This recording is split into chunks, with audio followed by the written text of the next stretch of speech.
Historic Crew Stadium in Columbus, Ohio, with Joel Klatt, Jake Butt, Mike Pereira. I'm Kevin Kugler. Before we get this started, Jake Butt on the field with Chandler Rogers. Chandler, we already know your Kings have secured that playoff spot. That being said, what is the mental motivation for the team on the field tonight? Today, we just want to finish the right way. We want to end the season with a W and going into the playoffs with momentum. We want to just make sure that we finish the right way, honestly. That's it. A lot of wins. Your team has been red hot down the stretch of the season. What are the keys on the field to continuing that streak tonight? Just going out there and executing the call, just avoiding penalties and things that'll kill ourselves, turnovers, big explosive plays off of defense, and just doing our job. Thanks, Chandler. Good luck.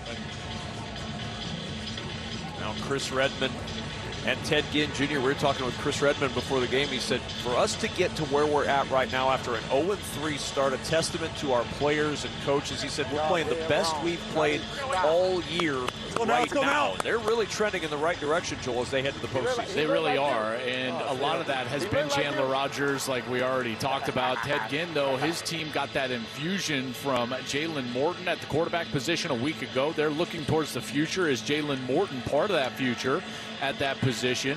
But this Louisville team, this is one of those times that there's not a ton to play for here today, but if you're the Kings, you've got to maintain the momentum. You've got to maintain the execution, because they're playing the best football of anybody in the league right now, and they want to carry that into next week when they visit St. Louis out there in the Dome. Kickoff fielded at the 10, and here we go. Columbus, after Louisville won the toss, gets the football on the return to the 27-yard line. And here comes Jalen Morton. Joel mentioned it, the offensive player of the week this week in the UFL. His first start was a good one. It really was, and a lot of that was because of his legs. You see that rush yards, 96 rush yards last week, over 200 throwing the football.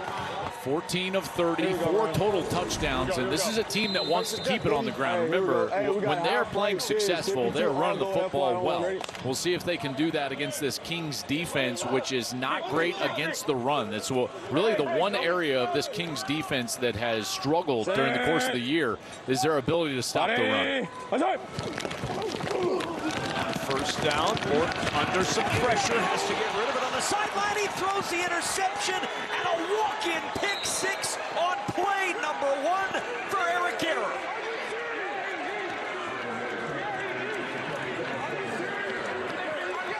It starts with the pass rush up front. Louisville gets all over Jalen Morton, and he panics a little bit. You can see him start to retreat. And, Kev, as soon as he starts to retreat, he's just trying to dump the football off to the outside. That wide receiver on the outside did not move, and that is an easy pick six right there. I tell you, it doesn't get any easier than that. He broke on it, and that is a quick touchdown for this Louisville club. And this Kings team takes the ball away better than anybody in the UFL. That is their 16th takeaway in the last 5+ games. And a pick six for Eric Garror with the extra point makes it 7-0 Louisville. What a start for this Kings defense. Well, here's the outside and the structure outside. You can see Garror, he's just chasing the outlet out there, and he reads it the entire way. And you can tell Tay Martin, who is the leading receiver for this group on offense, he works out of the slot, but you see the pressure in the backfield. And there's where Morton just kind of falls off of his back foot. He's trying to get that ball outside, but you cannot do that. These defenders are too good. And that winds up in the end zone going the other direction. Look at him trying to fall away from the pressure right there. You cannot make that throw late like that. You're going to get a defender breaking across the face, and that's exactly what happens. 3rd pick six this season for Louisville. 17th takeaway of the year at a +8 now turnover margin, the best in the UFL. We talked about Chandler Rogers at the top. He's a big reason why they're in the postseason. Joel, that defense and the way they've played, the way they've pressured the quarterback, the way they've taken the ball away, it's a huge contributing factor as well. Well, pressure always leads to poor decisions from the quarterback, and that's something they've got with Cam Gill rushing the quarterback. He gets after the passer with so much efficiency. He's got 10 sacks on the year. Good return by Elijah Blades out to the 34-yard line. We'll see how Jalen Morton bounces back from a rough first 13 seconds of this game. Now 20 seconds in, and already 7-0 Louisville. Well, I would just assume that Todd Haley, the offensive coordinator, is going to try to get right to the ground game, because you can't put him back there to throw it after that. That's just shell shock territory. Without Zaquandre White today, officially under the weather per the Columbus Aviators, so John Lovett's going to carry a lot of the load with Toa Taua at the running back spot. Got a big guy in the backfield, Ryan Nelson, lined up in the fullback spot. Here's Lovett trying to get it to the outside, and he cannot get away from Jaheim Thomas as we check in with Jake Button. Yeah, guys, I was talking to Columbus offensive coordinator Todd Haley pregame, and he told me Jalen Morton as a quarterback reminds him of a young Ben Roethlisberger in the sense he has the chance and the ability to make some special plays, but like you saw in that pick six, occasionally he's going to make those plays that make you pull your hair out. The goal for him is to start to eliminate some of those mistakes, but a bad start to the game for Morton. 180. 2nd and 9. Out the backfield, it's Lovett up the sideline. He's got a first down, and out of bounds at the 46, but a flag down.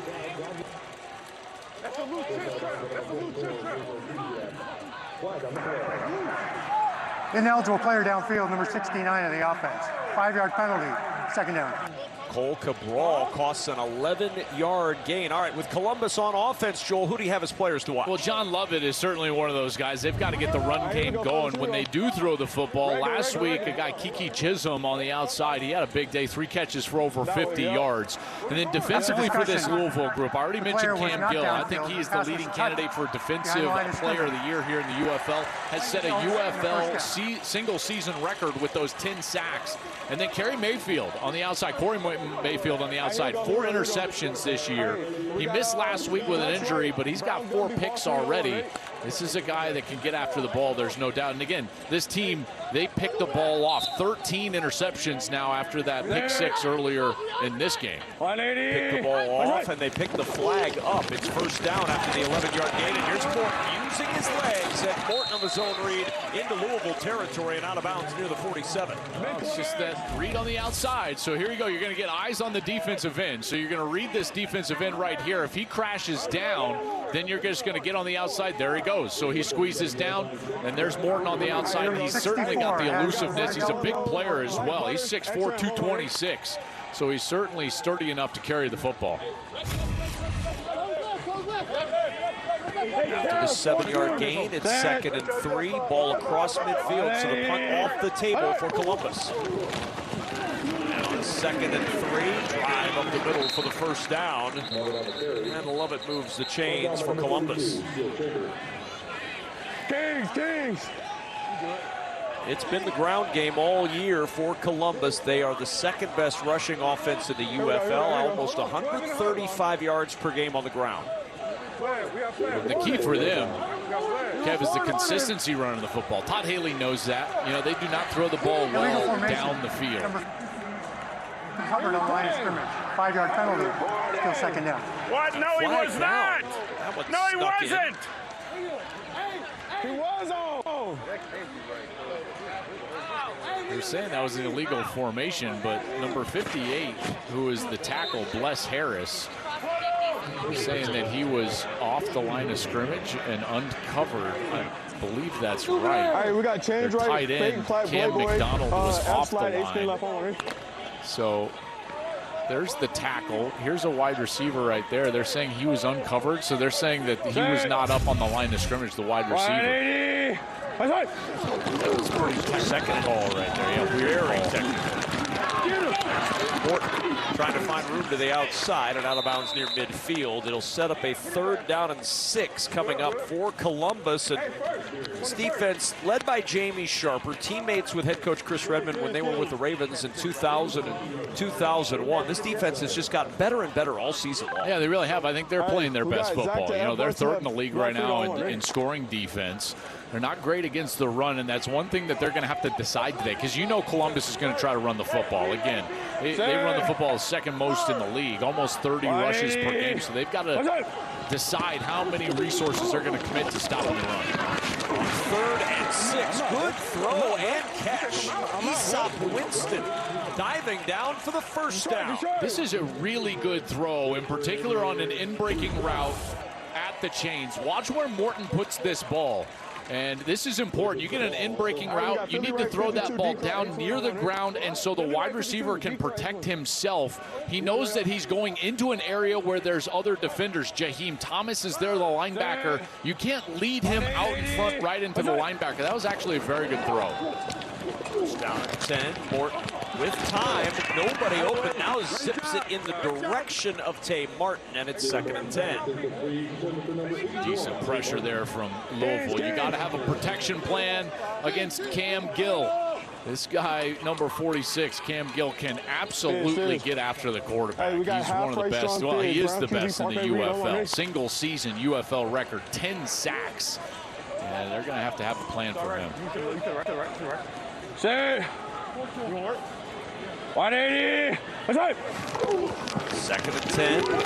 Fake the give to Tay Martin. Keeping it up the middle is Morton. Wriggles down to the 39-yard line in the grasp of Jalen Allen. Brings up 3rd down and long for Columbus. Yeah, and they're across the 50 here, so this is not a punting zone, and you look at what they've got from a kicking perspective. Jonah Dalmas, he's only attempted 2 field goals this year so far. He was signed late. Now, he has made 93 career field goals going back to his college career at Boise State, but this one would be a long one. This would be about 58. 180. Hit from 48 in his first opportunity last week. Morton tossed and dropped. Had the open man in Cam McDonald, and McDonald started to turn upfield before he tucked it away. He sure did. I don't know if he gets to the sticks, even if he catches this ball. I think that the defense was too good. Good throw right here. I mean, it's right out in front, but you can see the defenders closing right there. Cam Dantzler on the outside, number 3. He's doing a good job. Garrar is in there as well, and now we're going to get the long field goal attempt. So Jonah Dalmas, who came in mid-May when Brian Coe was released, he's the all-time leading scorer at Boise State. Career-long 56-yarder in college. This is 58. Jake Butt talked with him pregame, said he feels good from this range. 58 yards for 3, and the drive by Dalmas, it is right down the middle, and it's good by plenty. No wonder he told Jake Butt he felt good from 58. He was good from 58. 9:51 to go in this first quarter, and Jonah Dalmas banging one home from 58 to get Columbus on the board in the regular season finale. Baseball night on Fox, and this week the rivalry spills into the booth. We've got A-Rod, Jeter, and Big Papi on the call for the next chapter of Red Sox versus Yankees. Saturday at 7:30 Eastern, only on Fox. 7-3 Columbus. Good response after the pick 6, Joel, from Jalen Morton to lead them down and get that field goal. Yeah, lead on the run game a little bit, but he also threw a couple of really nice passes to lead them into field goal range. And how about the kick, by the way? I mean, my goodness, great call by you, but Dalmas just banging it home. To the 25, that ball is out. Tyler Hudson coughs it up, and Columbus saying they have it, and they do. Let's go. Boy, this was awful close to his left knee being down. He's getting kind of tripped up at one point. I believe Jalen Walker was the first player in there, number 57. So watch as Hudson, there's 57 right here. He gets after the legs, okay? He's still got control of the ball, and then it comes loose as that left knee was starting to head down to the turf. But it looks to me like that ball was coming loose before he was down. There's the contact, left knee not quite down. Tough picture right there, but certainly ruled a fumble on the field. I don't know if there's going to be enough to overturn this one. Xavier Benson with the hit, Fred Tompkins with the recovery, and a fumble by Hudson gives it right back to Columbus. And good physical hit right there. Clearly out, knee is not down there, it's down, ball's clearly out, and what a break for Columbus. And Chandler Rogers has got to be sitting over there like, man, I can't even get on the field. Louisville's yet to take an offensive snap, and now this is the the third possession for the Aviators. From the 25-yard line, and Jalen Morton will go right back to work. Four-man rush for Louisville. Morton steps up into the pocket and missing on the sidelines. His open back toe out. Well, what a golden opportunity here for Columbus. I mean, the game could not have started off worse. You throw a pick six right out of the gate. But how about them clawing back right away? They drive down the field, get the field goal. Big special teams play to provide a short field. But as Ted Ginn knows, he's got to get this ball in the end zone. This is something that they do not excel at. I told you earlier, they don't throw it down the field very much. Kev, they're only 1 for 17 this year on passes thrown over 20 yards down the field. Second down and 10. The turn and the give. Looking for some space. It's Tower who gets a couple, and now it's third and long for Columbus, trying to cash in on that fumble handed to them at the 25-yard line. I think you got to get Morton out on the edge. I think his legs need to be a factor here, whether it's some sort of RPO run pass option or just a zone read where he's reading the defensive end and getting himself on the edge if there is a crash. But I think Morton's legs have to show up here. And remember, a lot of his runs last week scrambles. 9 of his 13 runs were scrambles. So even if it's covered up downfield, he can take off. From the 23 on 3rd and 8. Morton throwing on the run for the end zone. Coming back to get a touchdown. It's Keke Chisholm. We talked about him in the pregame, and he delivers for 6 here in the first.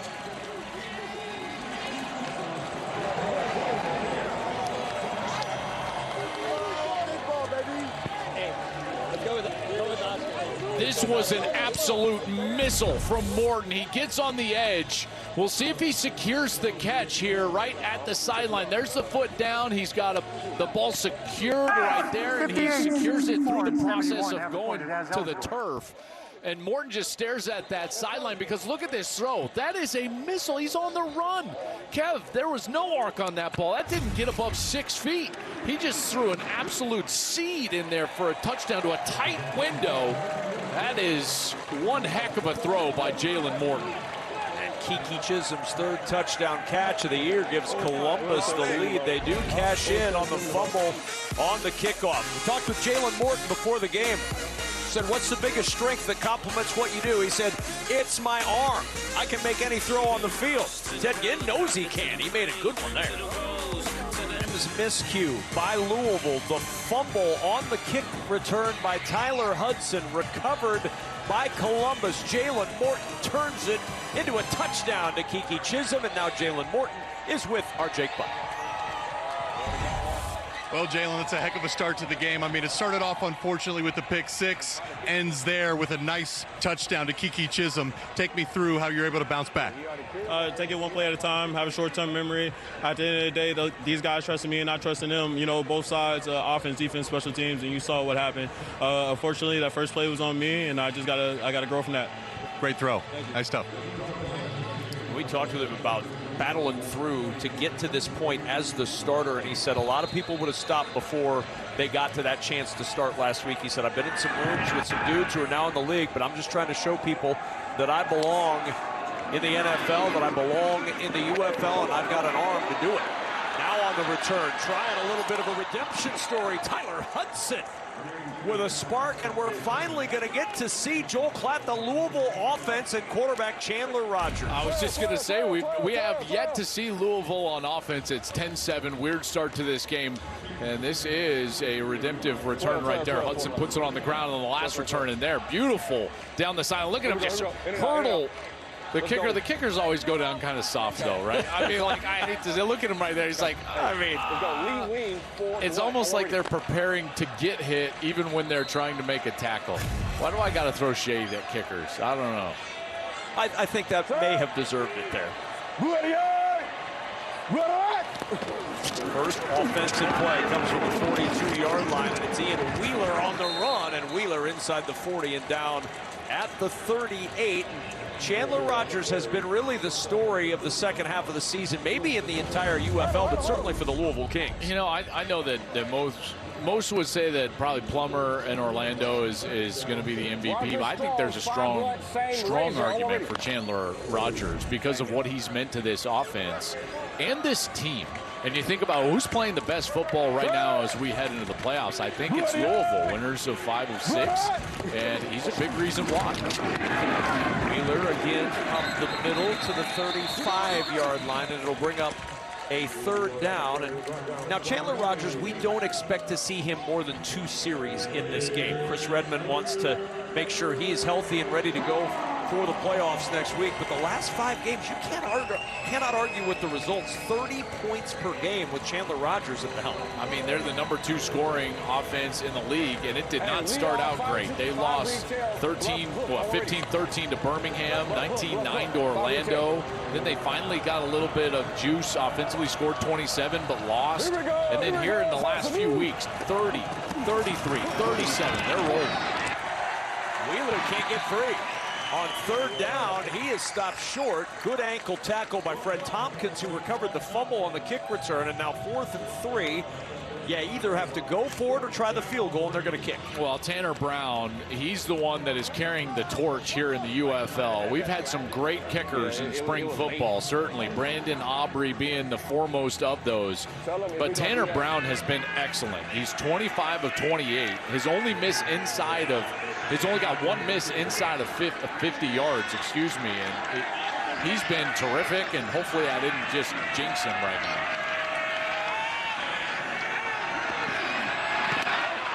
Brown's kick is deflected. A flag is down as the kick is blocked and goes wide left. But we'll see about that flag. Did they get an early start? I think they did. Offside. Number 15 was in neutral zone of the defense. This 5-yard penalty results in a 1st down. Well, the rush is coming from this side right over here, but you're going to see the early get off right there. Just a little bit early. That's what allows him to get in there. I'm giving a sigh of relief because I gave the announcers jinx, of course, and it gets blocked right away. So I'm not going to say anything right now, although this one is inside of 50. I'm just not going to say anything, but they got a 1st down. I never would have even brought it up, Joel. More than twice. Wheeler bounce into the outside. 1 tackle missed and out of bounds after a 9-yard run at the 21. You know, these are those moments that you got to take advantage of. You get a free 1st down like that, and you got to make them pay. That's what good teams do. And obviously a mistake on the other side, a little bit of an early start. You get a free set of downs, and now the good teams go and execute and put the ball in the end zone.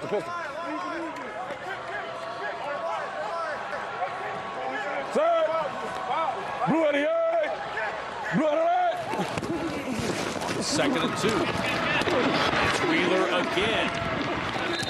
The ground game has been on the rise for Louisville over the last several weeks. They're still 5th in the league in rushing yards per game, but over the last 3 games, Joel, over 160 yards per game on the ground. I mean, week 7, 29 carries, 145. Week 8, 37 carries, 134 in a big win over DC. And last week, the big one, week 9 against Dallas, 43 carries, well over 200 yards in that game.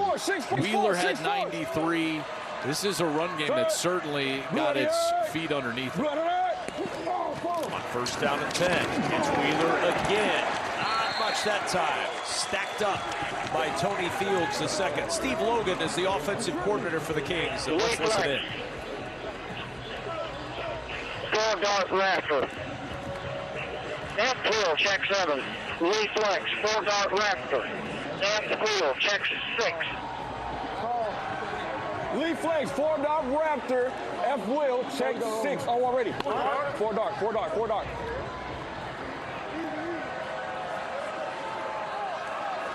go. Here we go. Salute. 2nd and 9. Rogers. He'll tuck it. He'll run. He's got the corner. He's got the touchdown.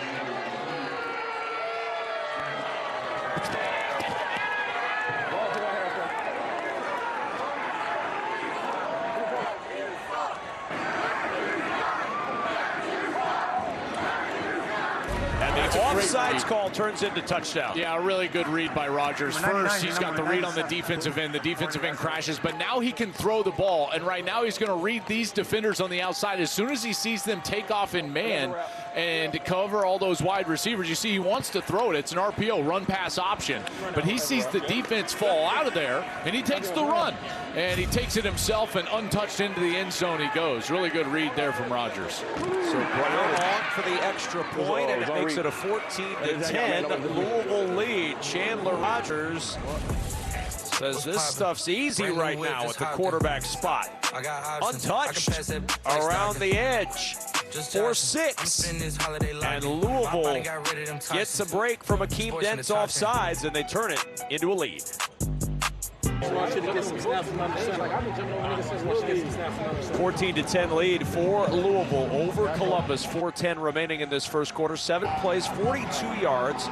Chandler Rogers with the 16-yard touchdown run. They kept it on the ground the entire drive, and that was enough to take a 14-10 lead. Still 4:10 to play in an eventful first quarter. We've seen a pick six. We've seen a 58-yard field goal. We've seen turnover on the other end on a kickoff return. We've seen a little bit of everything. A big penalty on Akeem Dent that kept the drive alive for Louisville. That's resulted in them grabbing the lead. And it's still just the first quarter. From the 2-yard line. Trying to find some space. And a little bit of space for Blades. A good return, and Columbus in good shape once again, but they've got to work against, Joel, one of the best defenses in the league. It's got some stars this season. How about Cam Gill? He leads the league in sacks with 10. Corey Mayfield Jr. was out last week. He's back this week, leads the league in interceptions. And Jaheim Thomas, well, he has just been a tackling machine. It's a tough task going against Jamie Sharper's Louisville Kings defense this season. Well, I tell you, every great defense has stars and great players on every level of their defense. That's exactly the way that Louisville is built. A star in Cam Gill up at the line of scrimmage. Jaheim Thomas at the second level, number 18. And then in the back end, Corey Mayfield, number 12. And it's just tough. You maintain those levels, and you're a good defense.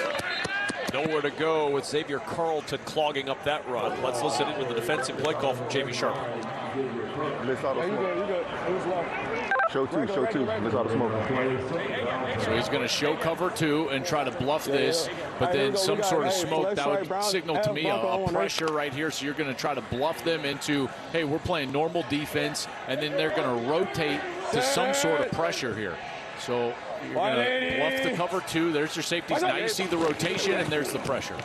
And a low snap. Morton gets that ball up and out of the hands of Toa. 3rd down and 9, and we listen again to Jamie Sharper. Get Apache double rat. Apache double rat. Kings. Rat. Apache double rat. Let's see what Apache double rat is. Apache, all right, here we go. I would imagine some sort of pressure. And rat means that they might try to drop a defensive lineman out or something. See here, you see they're showing everything, and then the double rats, they come out of there at the ends. Zip across the middle. Morton able to buy time in the pocket. Really good pocket manipulation by a quarterback in just his second start. Well, this is so the defensive play call here from Sharper. They're bringing this. So he's got Apache. He's going to come with the blitz, and he's got rats coming out here. What do you need to do? You need to get in behind them, and there's the route just coming in right behind those dropped-out defensive ends. He gets a little time, manipulates the pocket very well. Look at him just scoot up right here, and then shows off that arm again. I tell you what, guys. He can sling it now. He is throwing some seeds out there. Everybody moving a little bit early, and that'll cost 5 for Columbus. False start. 64 the offense. 5-yard penalty. First down. Chris Glazer, you heard him exclaim, "What?" as he heard the call. He didn't realize his center didn't snap it. I think he was on the correct snap count. He's like, what's going on? Hey, we got Fox right. Hey, we got Fox right. You can see in this first quarter why Jalen Morton trusts his arm so much, Joe, and why he talks about that, because he's got a good arm. He throws an absolute heater. First and 15. Floats this one with a little touch, and it's off the fingertips of his intended target, Yul Keith Brown. And Jake, this is where you're a former tight end. You've got to understand the velocity that your quarterback throws with. I think that the Columbus wide receivers can at times get surprised with how hard that ball gets onto their hands. We got church left fig. Absolutely, Joel, but I'd also say on the flip side, I talked to Kiki Chisholm and some of these pass catchers pregame, and even though that ball's coming with velocity, they know that ball can come at any time, especially when he's scrambling outside the pocket. They say he doesn't scramble just to run, he scrambles to pass, so there's some playmaking opportunities as well. Ball deflected. Looked like Morton may have gotten tipped a little bit at the line, trying to leak that one out to Gunnar Oaks, and it's 3rd and 15. Cam Gill with some heat. What are we doing here on 3rd and 15? My goodness, it's probably a little bit too far for Dalmas. Although I got to tell you, the kid, I mean, he hit from 58. It would have been good from here, and this would be a 4-point kick. They're going the same direction. I would have thought about kicking this. Dalmas had plenty of leg. Now they draw play with Lovett trying to get to the outside. He's only going to gain about a yard on the play. And now we've got pushing and shoving it all by. Oh no, here we go. Flags all over the place. Laundry aplenty. Oh my, and now a full-on brawl.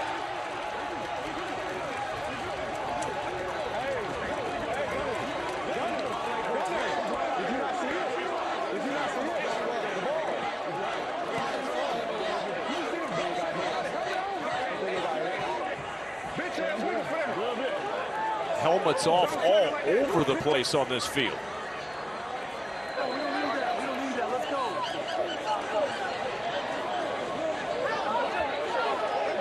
It's going to take a little time to sort this one out.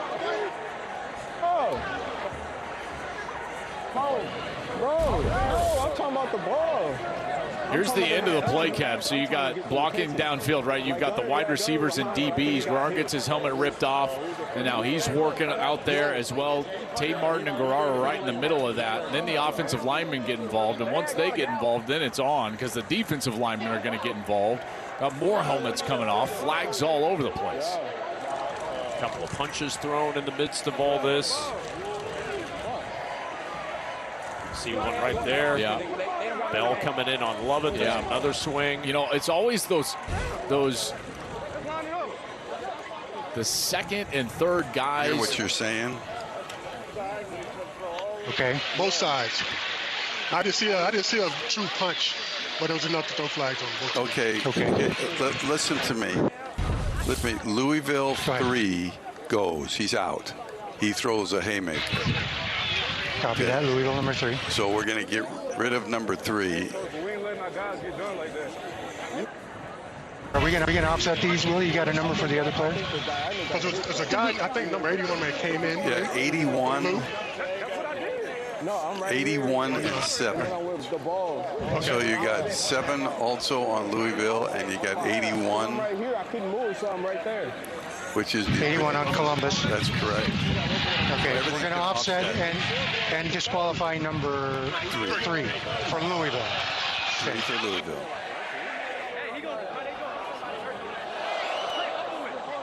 Are 3 and 7 both ejected? 3 only.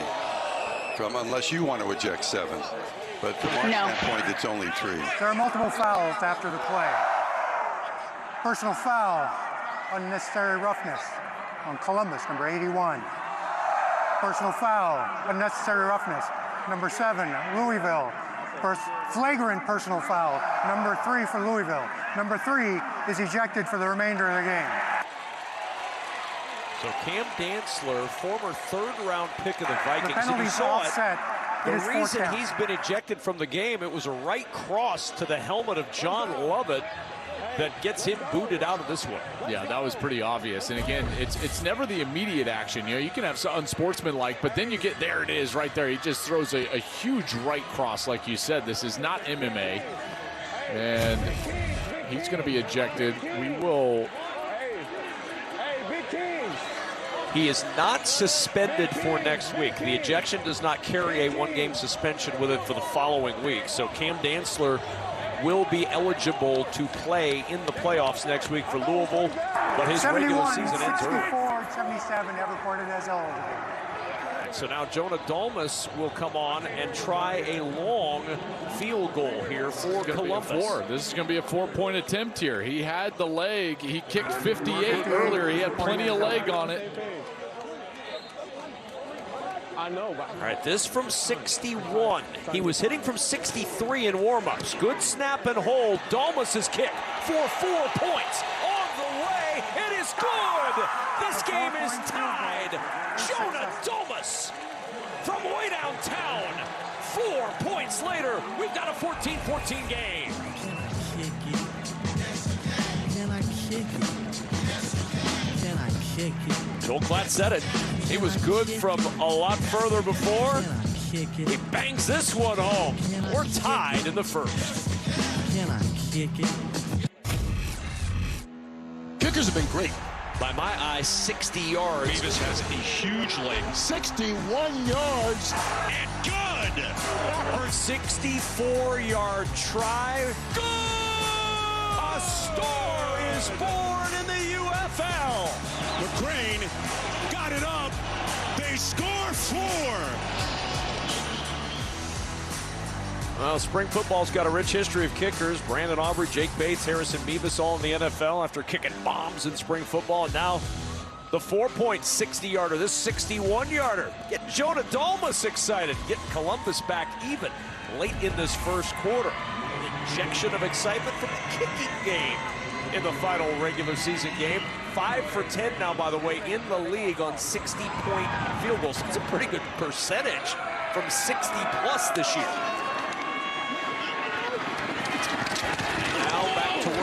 Goes Louisville, and Wheeler stopped just shy of the 30-yard line. And Chandler Rogers, they've seen enough of Chandler Rogers to go into the postseason and keeping him healthy. Here comes N'Kosi Perry, Florida Atlantic, transferred from the University of Miami. Chandler Rogers' day is done.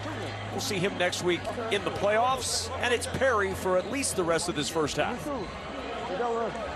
Perry is now 27 years old, and what an opportunity to put some film out there. As a quarterback, that's all you want, is an opportunity to get out there, show what you can do, and here's his chance. Yeah, J-Rock. Middle, and the handoff to Jaden Sheridan. A good start for this first possession for Perry.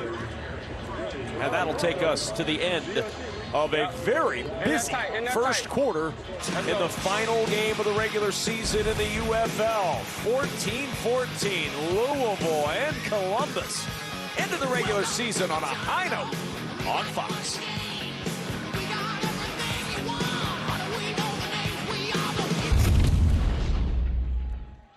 Dang, man. Hey, you're out. Hey, are you all right? Did you hurt your hand? Well, you're ejected, so you're not that good. Remind everybody. Huh? No, Cam is out. Cam got ejected. You're ejected. Yeah, you're ejected. Good. Dang it. Head coach Chris Redmond unhappy with the ejection. With a lot of sarcasm. Game's tied at 14 as we welcome you back for the start of the second quarter with Joel Klatt, Jake Butt, Mike Pereira. I'm Kevin Kugler. N'Kosi Perry taking over at quarterback. Chandler Rogers got out there, ran in for a touchdown. His night is done as Louisville's ticket has already been punched to the postseason. Second down and 4, and an opening for Sheridan down the sideline. Jaden Sheridan into Columbus territory and out of bounds at the 49. This is a great job on the right side of their offensive line. Watch their offensive line get out and they get these reach blocks.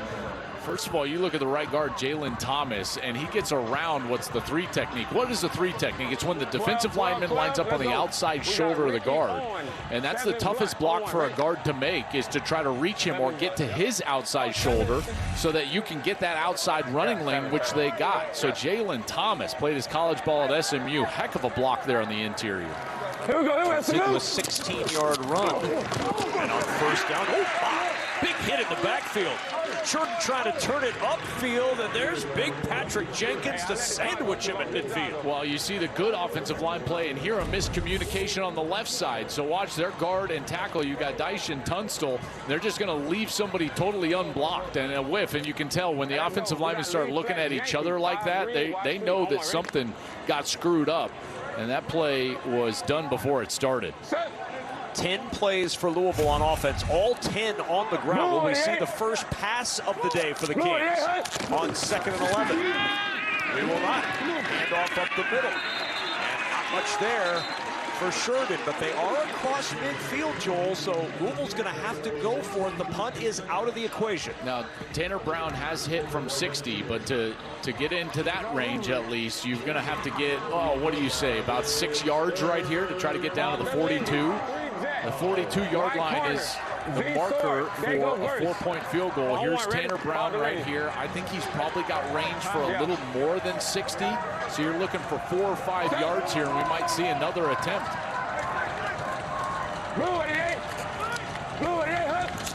3rd and 9. Perry, first pass of the day for the Kings, and it's off the fingertips of the intended target, Zach Davidson, and it's 4th down.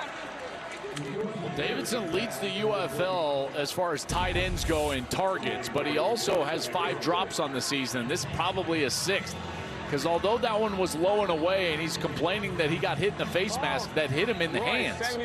You know, you got to fight through that and try to see. He does get hit in the face mask, and he gets hit early. There's no doubt. Tough to fight through that one, as Smoke Monday was there in coverage. Of course, they can't punt, so you either have to kick a really long field goal or go for it. They'll go for it on 4th and 9. Tough snap to handle. Perry with pressure. It's batted down at the line, incomplete. And a turnover on downs. The Columbus defense gets it done. Savion Patton with a little bit of pressure and the bat down to get it back for Columbus on the turnover on downs.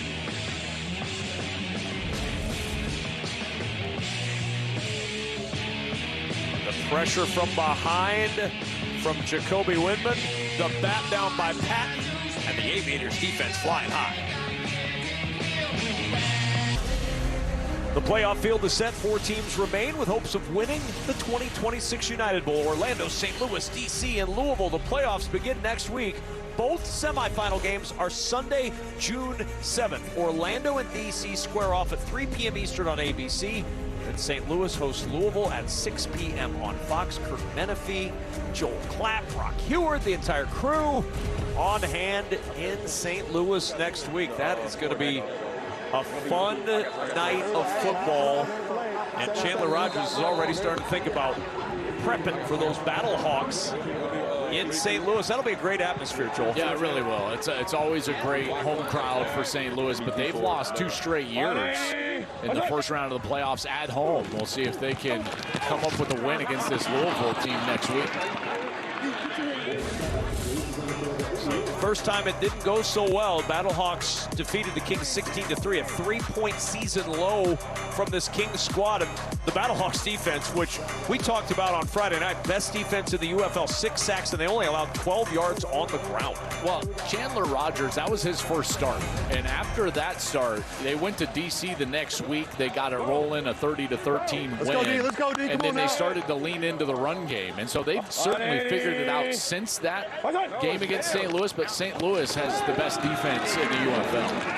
So Tawa lunging across the midfield stripe, which means now Columbus has to either convert or go for it on 4th down here, or try another long field goal. Or there you go. Now you're in. See, I'm like, we're just constantly around this midfield area where we can get an opportunity for a 4-point kick.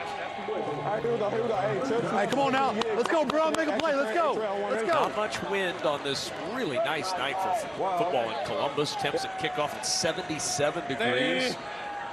3rd and 7. Backside pressure. Morton was hit as he throws it. It's incomplete, trying to zip it to Gunnar Oaks. But he was under some serious heat, and it's 4th down.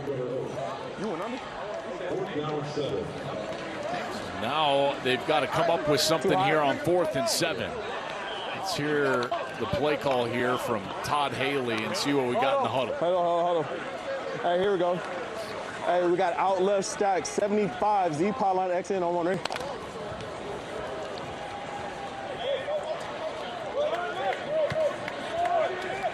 Fourth and 7. 180. What's up? Four-man pressure. Morton with time. His ball batted down at the line, and it ends the same way it did for the Louisville offense as it does for the Columbus offense. A turnover on downs with a batted ball on 4th down. Lonnie Phelps Jr. getting in front of Morton and able to bat that ball down. The teams exchange turnovers on downs. A stalemate at midfield in Columbus. Louisville, tough way to fall to 0-3. Chris Redmond trying to get the Kings in the win column. He's got the edge, slides down at the 1-yard line. So here's the first pro start in the career of Chandler Rogers. Oh my goodness, he's blasted. Chandler Rogers back on the field after that big hit. Rogers to the end zone, touchdown.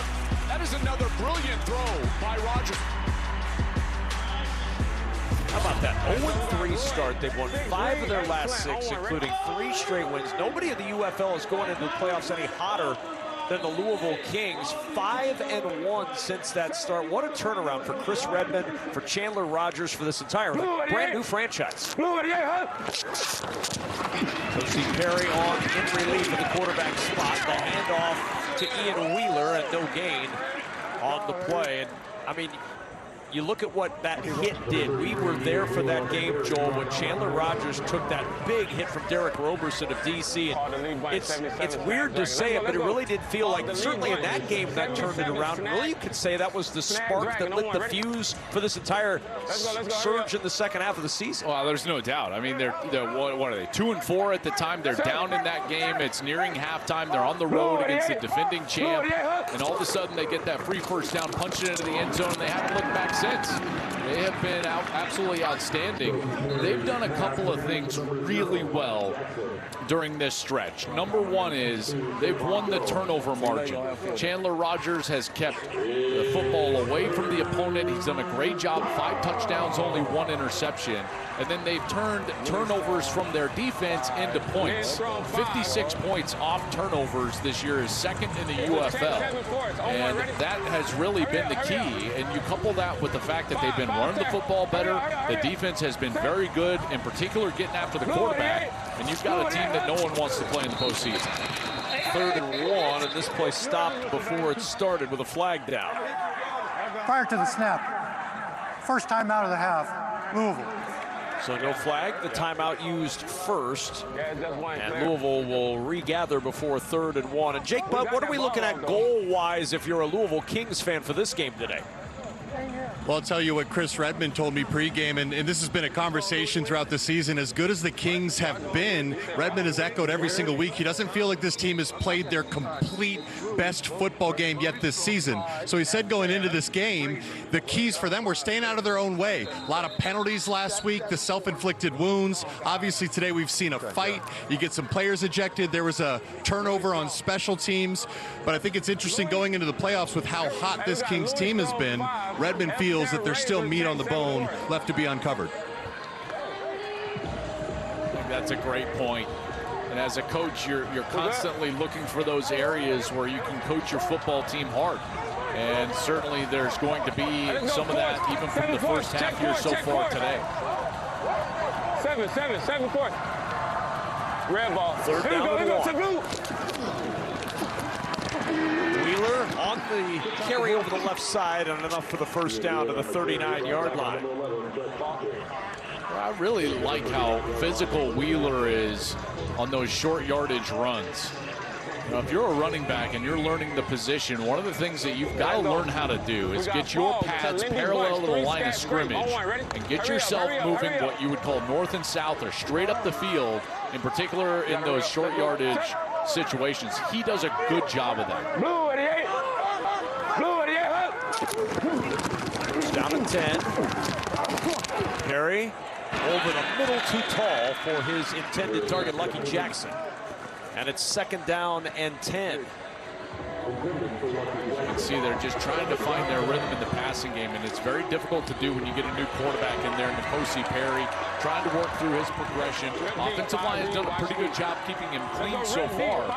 Just got to settle down, keep himself in good rhythm, which means good footwork. Let's go, let's go. Try to deliver that ball a little bit more accurately.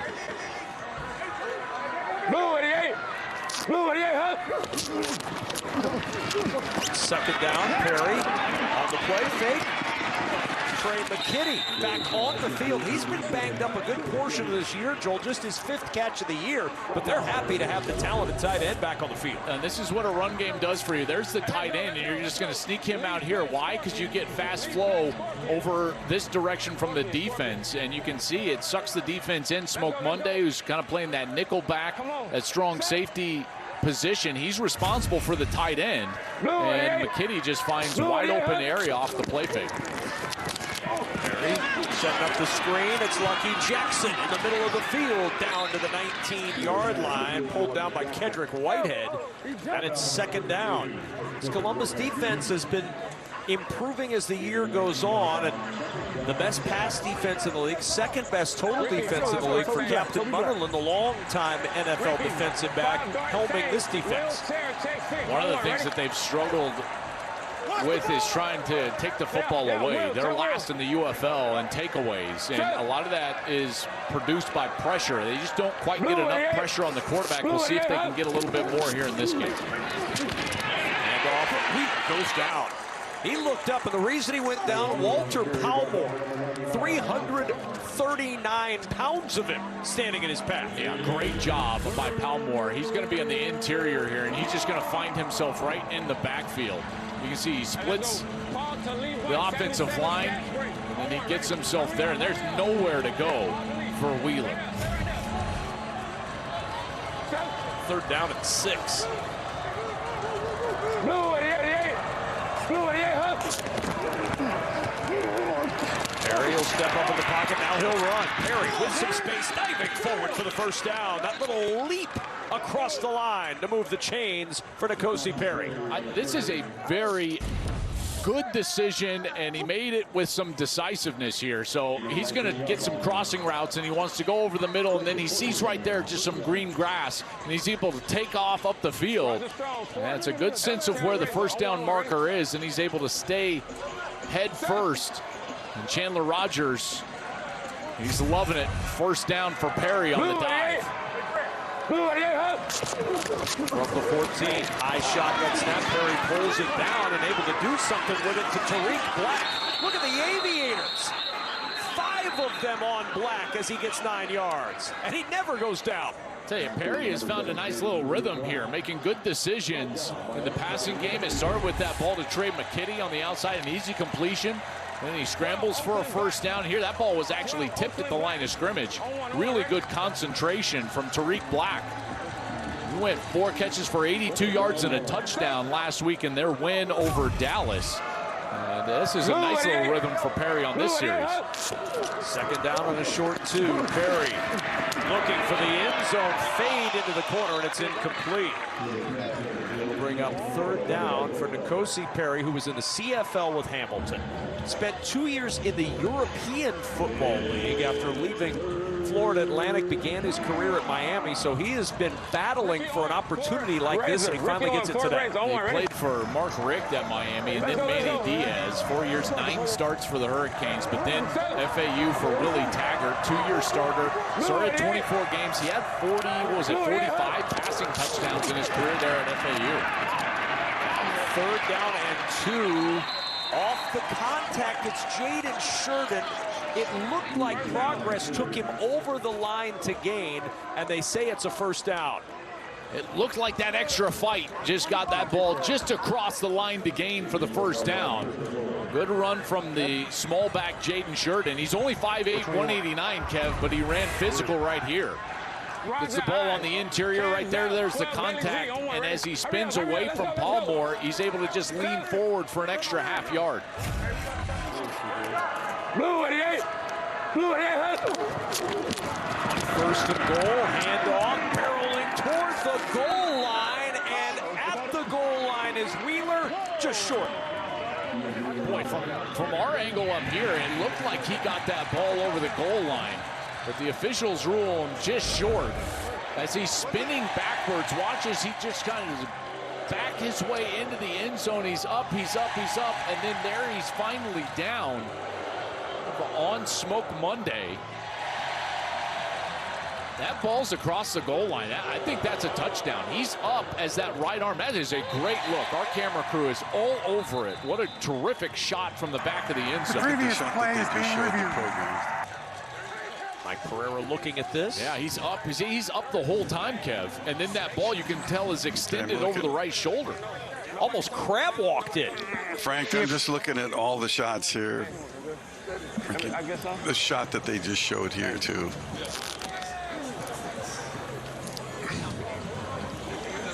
Command center.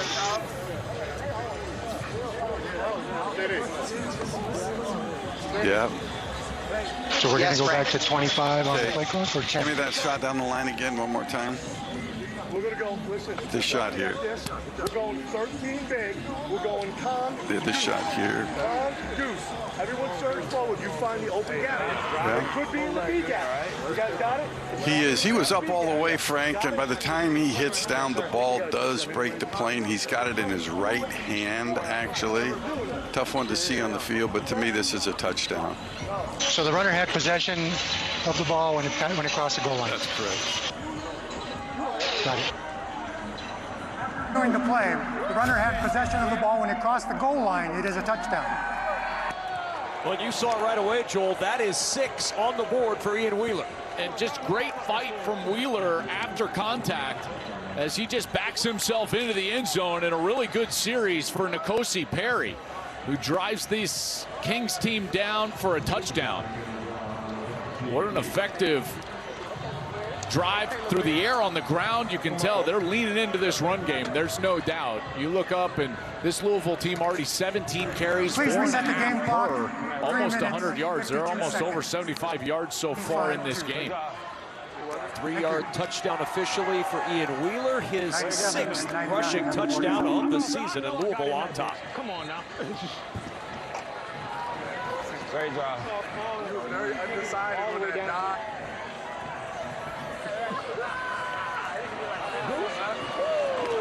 It's Tanner Brown for the extra point, and it's 21-14. Playoff-bound Louisville on the road and on top, 21-14, thanks to the touchdown run by Ian Wheeler. Upon review, it's 6. One more with the extra point, and Chandler Rogers enjoying what he's seeing from the sidelines. Well, Todd Haley, when he was the offensive coordinator of the Arizona Cardinals, had a pretty good quarterback to work with in Hall of Famer Kurt Warner, who has been a big fan of the UFL. Kurt's tweeted about it several times this season. Todd Haley, of course, was with him as the OC in Arizona 2007, 2008. Let's just say Todd Haley has some good resources to call on when he wants to advise some of his current quarterbacks, as this Columbus Aviators squad gets the football back. And Jake Butt, one of those quarterbacks we have seen play today, he's still getting some advice from a Hall of Famer. That's right, Kevin. And Haley told me earlier this season that Kurt Warner was able to speak to the entire Aviators quarterback room, talk about his journey, and he offered himself up as a resource to the entire quarterback room. Well, Jalen Morton was one of the guys that continued to reach out all throughout the season. Warner was able to breathe life into him. Obviously, Jalen Morton comes out last week, has an amazing performance. He's the UFL Offensive Player of the Week. Well, Kurt Warner said he feels like he's obviously the poster boy for what's possible here in spring football. And I talked to Jalen on the sideline. He said just having Kurt as a resource has done so much for his confidence. Of course, going into last week, coming out of last week, and now trying to finish the season on a high note. Well, and remember, Kurt Warner not only played in the Arena League trying to get an opportunity to play professional football, he played in NFL Europe with the Amsterdam Admirals, so he certainly understands the road less traveled to get to an NFL starting job or even an NFL roster. And I think reps are so important, in particular at this position. There's just no way to recreate reps at the quarterback position unless you're playing live football. And let's face it, the way that the NFL has gone, minimizing full pad practices as well as minimizing the offseason in terms of total number of workouts, a league like the UFL, I think, is it's not only warranted, but it's needed for these players that are trying to get reps at these positions. And this is invaluable for a guy like Jalen Morton trying to continue his career, for a guy who's coached at the highest level, has the resources of guys with gold jackets. I mean, that's what really this is all about. And it makes this great. It makes the game so much better when you've got guys passing down information from generation to generation. 3rd and 2. Morton floats this one and out of the backfield. It's Lovett up the sideline, jumping his way into Louisville territory with a first down. Lovett is such a dynamic weapon out of the backfield, really a true modern running back in the sense that he can go and catch it out of the backfield. Last week he had a couple of touchdowns, 50 yards catching the ball out of the backfield, and that's a great read. You can tell that the running back can do one of two things in there, guys. He can be involved in protection and be responsible for that linebacker off the edge, or if he's what's called a free release and not checking the linebacker, then the quarterback protects himself off of that blitz and dumps it right over the top of the backer for a completion. Morton trying to buy some time in the pocket, and he throws that one incomplete. Just stepped out of the pocket into the direction of Keke Chisholm. He threw it away, and that'll take us to the 2-minute warning in Columbus. Aviators trying to put points on the board before halftime. Coming up, the Progressive Halftime Show, a UFL docuseries sneak peek, first half stats and analysis, and more coming up on the Progressive Halftime Show. We've got 1:53 left in this first half before we get to that. Remember, Louisville gets the football to start the second half. The Aviators trying to put points on the board in the final 1:53. They've got all 3 timeouts to work with here across the midfield stripe. On 2nd and 10, handoff is to Toa, and Tawa down to the 45-yard line where it's 3rd down and long. Remember, punts off, punt can be utilized here because they're under 2 minutes in the second quarter. Cowboy, cowboy, cowboy, cowboy. Right, Brown. Cowboy, cowboy, cowboy. Take it. 3rd and 7. Quick toss to the edge. Oaks provides the block, and it's a first down and more. Aesop Winston down the sidelines. Well-designed play, and Gunnar Oaks got out there to open up the door for Winston. Yeah, Oaks made the play work. He's the tight end. He's going to be motioning out right here. Watch the block that he throws on the outside. Just a terrific job getting to the corner, and Mayfield gets stuck inside, and that allows the corner to be taken, and Winston is able to get a ton of yards and out of bounds here inside of 2 minutes to stop the clock. 32-yard line of Louisville, a pickup of 13. They've got to hurry, play clock under 5. She's got the snap, 4-man pressure. Morton stepping up, throwing down the right side. It is caught inside the 5 and down to the 2. It's Aesop Winston. 1st and goal, Aviators.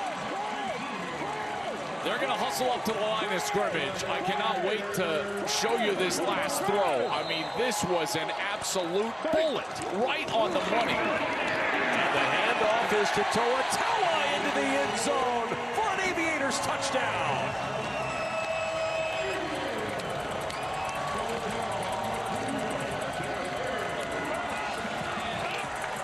I tell you, what a series right there. Managing the clock, getting the ball outside, play clock rolling down. He's able to get his team to the line of scrimmage. And how about this? Just a rocket right down the field inside the 5-yard line. That is thrown on the money. That coverage from Mayfield was terrific, and the ball is put in the perfect spot. And Winston gets the catch inside the 5 right after that little screen on the outside.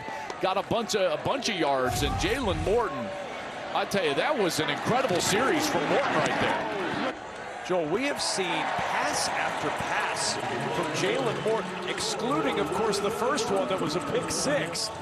He has really been on target with some of these zipped passes. This one to Aesop Winston. And Toa into the end zone.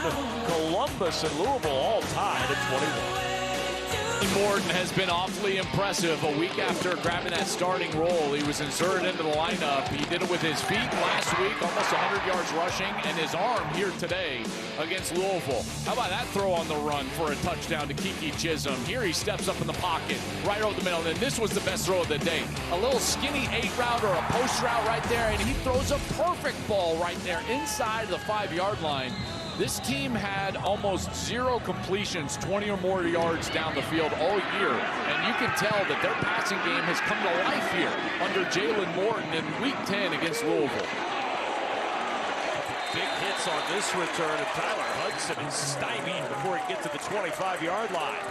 Louisville will get the football to start the second half. They've got 2 timeouts and 1:05 to work with. Let's see if N'Kosi Perry could try to double up here for Louisville. Well, it's been primarily on the ground for Louisville, but Perry got a little bit of a rhythm going during that last series. He's 4 of 8 for 38 yards. We'll see if they can get something loose down the field. Remember, everything has been off the run game, so we've seen very little just straight drop back pass from Louisville so far here in this first half, but that's where they're going to have to sit right here with 1:05 left.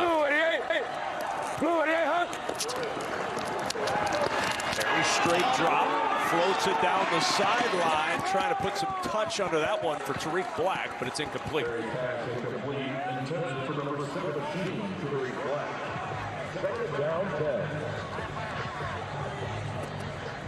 Joel, how much time has N'Kosi Perry likely been in a 2-minute drill situation? Well, I mean, he maybe gets a rep per week in 2-minute. I mean, all of these reps, once you get into the middle of the season, they all go to the starter, and in particular with a guy like Chandler Rogers, who was inserted mid-season into the starting lineup.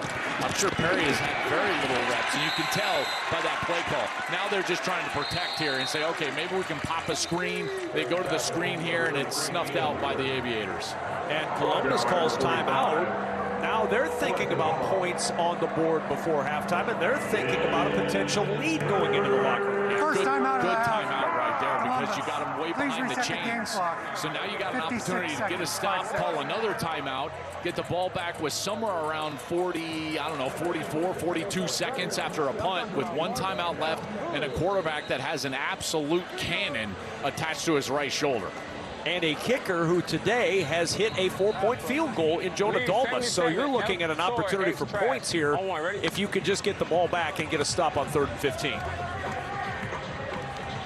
Oh, we are just begging for the 4-point field goal all day here. I've never been so pro kicker in my life. 3rd and 15. Pressure comes. Perry steps away from the first rush. Looking downfield with a flag down. Perry will heave this one to the middle of the field, and that pass is somehow caught. How did it end up in the hands of Isaiah Winstead?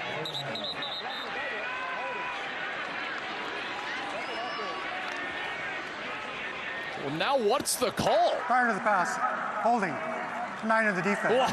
Penalties declined, result of plays, first down. Unbelievable. This is going to stand, and Winstead somehow secures this. Remember, he had a big touchdown last week, and this one, he's got bodies all over him, and he's able to fight through and catch that ball. I don't know how he did that. Whitehead was all over his right side, and he brings that one in, bobbling it towards the turf, but it looked like he was able to hang on. I mean, if you don't catch that, you'd make a case to use your super challenge to get the penalty. First down and 10. Here's Lucky Jackson. Oh my, was that read well by Kendrick Whitehead. Tossed him to the turf. Second time out of the half. Louisville, 30 seconds in duration. I mean, Perry had so much time to throw. Part of it was he was able to elude and get himself out of the pocket. But check out the time to throw here. There's the rush. He steps away, and now he's over on the right side. I mean, he takes almost 7 seconds and then just throws it up. It looks like a punt. And then Winstead is able to bring it down in the middle of all that contact. Jake Butt, what a play by N'Kosi Perry, and what a catch by Isaiah Winstead. Yeah, what a play indeed. And talking to Chris Redmond pregame, he said N'Kosi Perry was able to work with the one offense in practice this week and drove that unit right down for a touchdown against this great Louisville defense. One of the few times that's happened all season. And Redmond said, as far as Perry goes, he's a gamer. Kind of showed up there on that 3rd and long. Blue 88. Blue 88, huh? 2nd and 13. Steps up into the pocket. Now Perry's going to run. Perry stumbling down at the 28-yard line. And a flag comes in. Perry got hit late. After the play was over, the flag is thrown. Well, he was down, and when he popped up off of the turf, Tony Fields, number 1, came in and gave him a little bit of a shove, and they're going to continue to push and shove here after the play.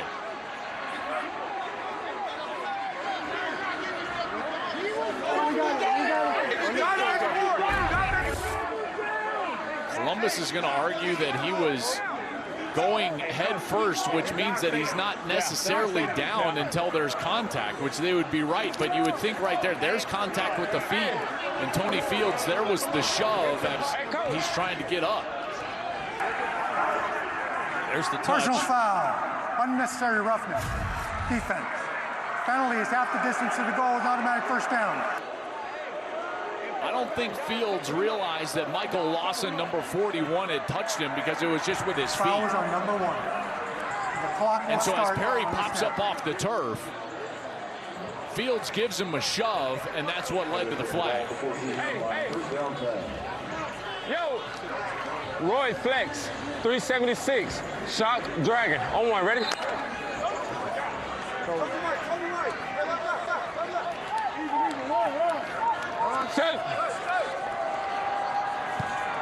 Blue 10 from the 14.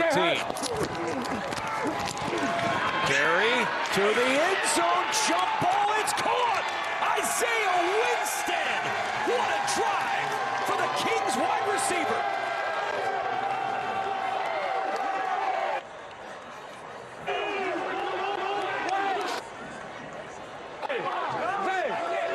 Well, we've seen that twice now today.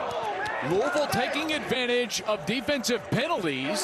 97 and 99. One was on that field goal attempt early in the game, their first offensive series, and Columbus jumped offside.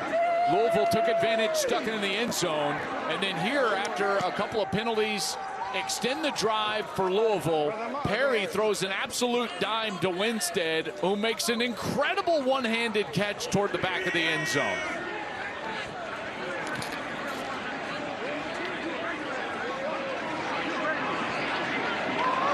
And again, Akeem Dent moving early. And now a scrum again.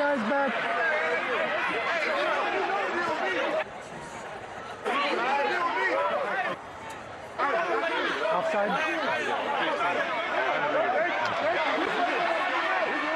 Hey, get you guys in the huddle. Get you guys in the huddle, please. We're going to have offside.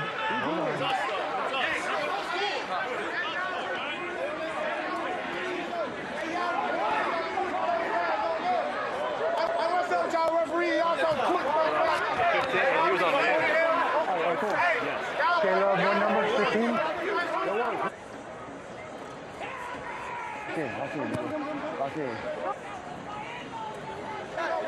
There's a little push. The flags come out. Patrick Jenkins, a little poke at the head of John Campbell. Let's go. Let's go. Let's get it going. March it off. Fouls on the play. Offside. Number 15. The defense. Penalties decline. Personal foul. Unnecessary roughness. Number 98. The defense. Penalties enforced half the distance to the goal. The try is from the 7.5.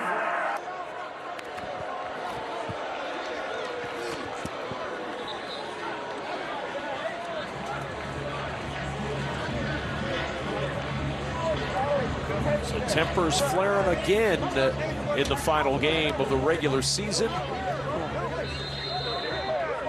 So far, 48 combined points on the board before halftime. And looking for one more is Tanner Brown.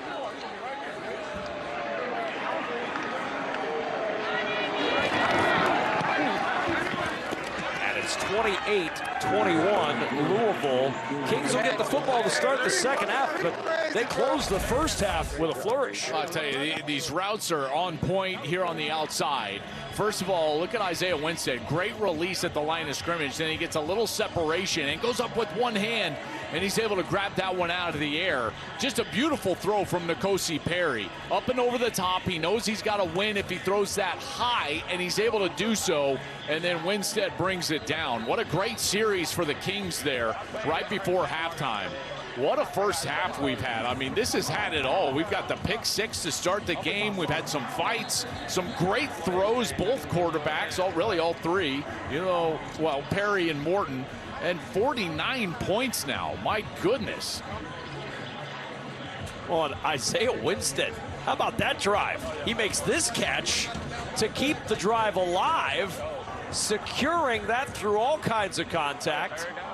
And then a couple of plays later, he's in the end zone. This is one of the best catches of the season. Yeah, it really is. In particular, with all the hang time on that throw, Perry was just kind of throwing up a prayer. And he's able to fight through Kendrick Whitehead and get that ball. And then he comes down with that touchdown in the back of the end zone. I mean, the end zone catch I thought was even better because he gives late hands, one-handed, grabs it, and the Kings put a score up right before half.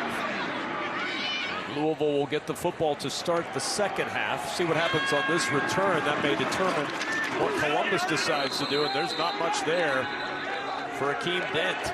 Big hit leveled for Louisville by Jaden Short. How about that? 2 catches, 59, and a touchdown. All on the last drive.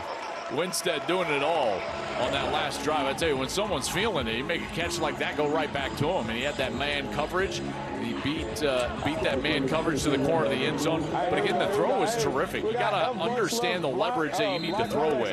It's not a back shoulder throw. He gives it some air towards the back of the end zone, and Winstead brings it down. So now with 2 timeouts, Columbus with 17 seconds to work with. He'll check it short, catch by Lovett, and he'll motor out of bounds with a first down and 11 seconds left on the clock. I mean, he's got the arm talent. If they can get something up the seam, they still have a timeout. Remember, you know, they've got to get somewhere past the 50-yard line with Dalmas. Dalmas has already made a 4-point field goal today. Made it, what was that, Kev? 61? 61 for Dalmas. Most in any first half this season, the combined 49 points, and we're not done yet. Morton, that's batted down at the line, and with 7 seconds to go, it becomes a steeper hill for the Aviators to put points on the board. Yeah, I don't know if they can get something completed even with the timeout that far down the field in just 7 seconds. This ball is going to need to leave his hand pretty quickly. Probably looking at something like all go, just send 4 verticals, try to find a seam. Stack 75, Z pylon XN on 1. Ready? Let's go see. Leap. 180. What's up? 2nd and 10. Morton, clean pocket, throws, deflected by Eric Garrett. He had the pick 6 to start the game. He got his left fingers on this one. And it's 3rd down and 10. Gosh, that feels like forever ago when Garrett had that pick 6. It was the first snap of the game. Been a long first half, but an exciting first half. There's no doubt. All these points, great plays being made. I mean, I think Morton could throw this to the end zone. I think he could too. I was just going to ask you about that. I think there's no doubt. In particular, if he gets any sort of momentum moving forward, there's no doubt he could probably get. Oh, they're just going to take a knee. Oh, we wanted to see Morton's arm. Oh, heave that thing 65 yards. Really the only disappointment of the first half. We saw almost everything you could want in a football game in one half. And the best news is we've still got another half to go before the regular season closes up. 28-21, Louisville with the 7-point lead at halftime as we go downstairs to Jake Butt. Well, Coach, with the playoff spot already secured, you were able to put up 28 points in a half, the most points scored in a half all season. What stood out to you from your offense? You know, these guys just like playing football. You know, we came out and, no matter who's in the game, we said, let's just go give it all we got, and we got a lot of momentum heading into this game. We don't want to let that go. You told me pregame that Perry led the offense to a touchdown in the 2-minute drill during the week. You called him a playmaker and a gamer. What stood out to you on that 2-minute drive there? Well, I guess I wasn't lying, right? He made plays with his legs and obviously with his arm. And he's a great guy. He's done a great job all year. Just really good to have someone like that as a backup quarterback for sure. What's your plan at quarterback in the second half? We're probably going to get Kosi the first series and then let Mike take a crack at it. And he's we traded for this guy, so excited. It's going to be a fun second half. Awesome. Thank you, Coach. Mike DeLillo is who he's talking about, so we'll see him, it sounds like, in the second half. Time for today's Big Move, brought to you by Pods. And the big move was on the very first move of the day. A pick six that kind of set the tone for what that first half was going to look like. Eric Garror moving in front of that pass from Jalen Morton and into the end zone untouched for a pick six to start this ball game. And Louisville, on the strength of that early touchdown, still with a touchdown lead at the break, 28-21. Our Progressive Halftime Show is coming up from Columbus, 28-21. Louisville by 7 at the break.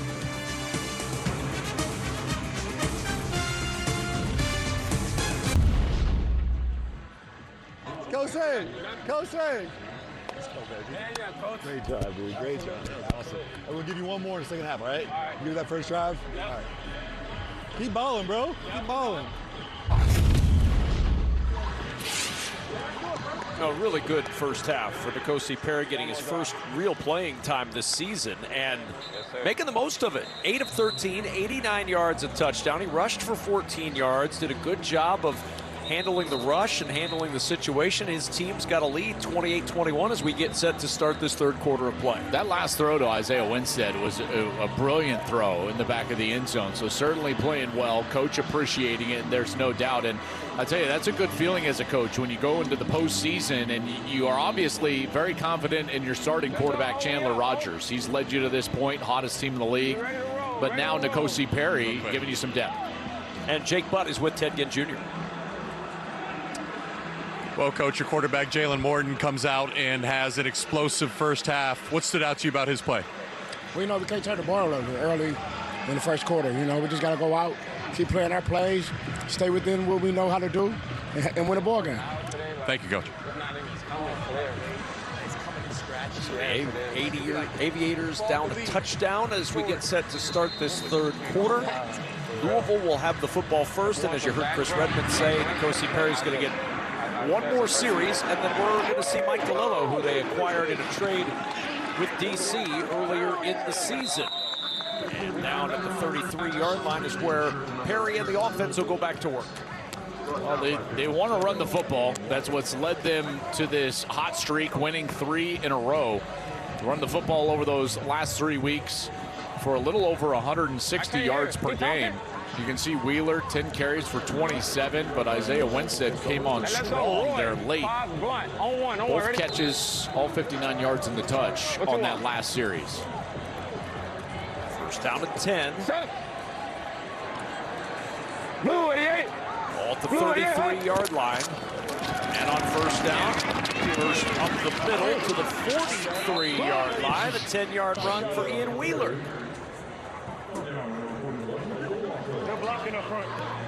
Yeah, he was crediting that offensive line. They opened up a big hole. Louisville was very efficient in that first half. Only 4 drives by their offense, 28 points. Remember, they had the pick 6 and then 3 offensive touchdowns. So Columbus has not stopped them much here today. First down at 10 is Wheeler again. Stop that time. It's Patrick Jenkins burying Wheeler in the backfield. Excellent penetration by Jenkins.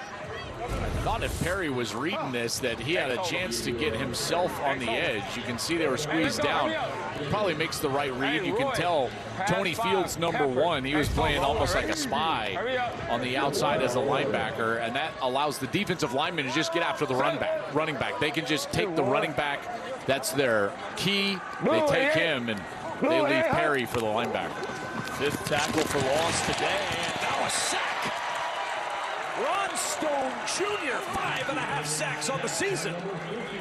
I don't know exactly what is going on here, but this is clearly a miscommunication. You can tell, watch the tight end. He's tapping his left side right here with his left hand. I think he wants the running back, Ian Wheeler, to take the inside guy, and he would take the outside guy, but neither of them takes anybody. And when you got two guys not blocking anyone, your quarterback's going to go down. That's exactly what happened. Confusion up front, and the first sack of the night for Columbus. 3rd and 19 after the sack. Perry steps up in the pocket. Now he's going to run. Perry to the 40, and Perry out of bounds, shy of the midfield stripe, and that's a fortunate break for the Kings. If he clears midfield but ends up short, they'd have to go. Now they can punt it away if they choose. I was thinking the exact same thing. You know, if you're the quarterback there, it's smart to go out of bounds. I don't know if that's what he was thinking, but he's kind of pushed out of bounds right before he gets to the 50. Yeah, there, Tompkins pushes him out, which is a nice defensive play there, but they are very fortunate and they can punt it away. And Matt Brown will punt. Trying to pin Columbus deep. Fielded at the 12-yard line. Michael Lawson gets the corner, and he is dropped. How about the tackle by Matt Brown? We've got punters making tackles. We've got 61-yard field goals, pick sixes. Cats and dogs living together. Bring in the boom. The punter, Matt Brown. You know he's fired up.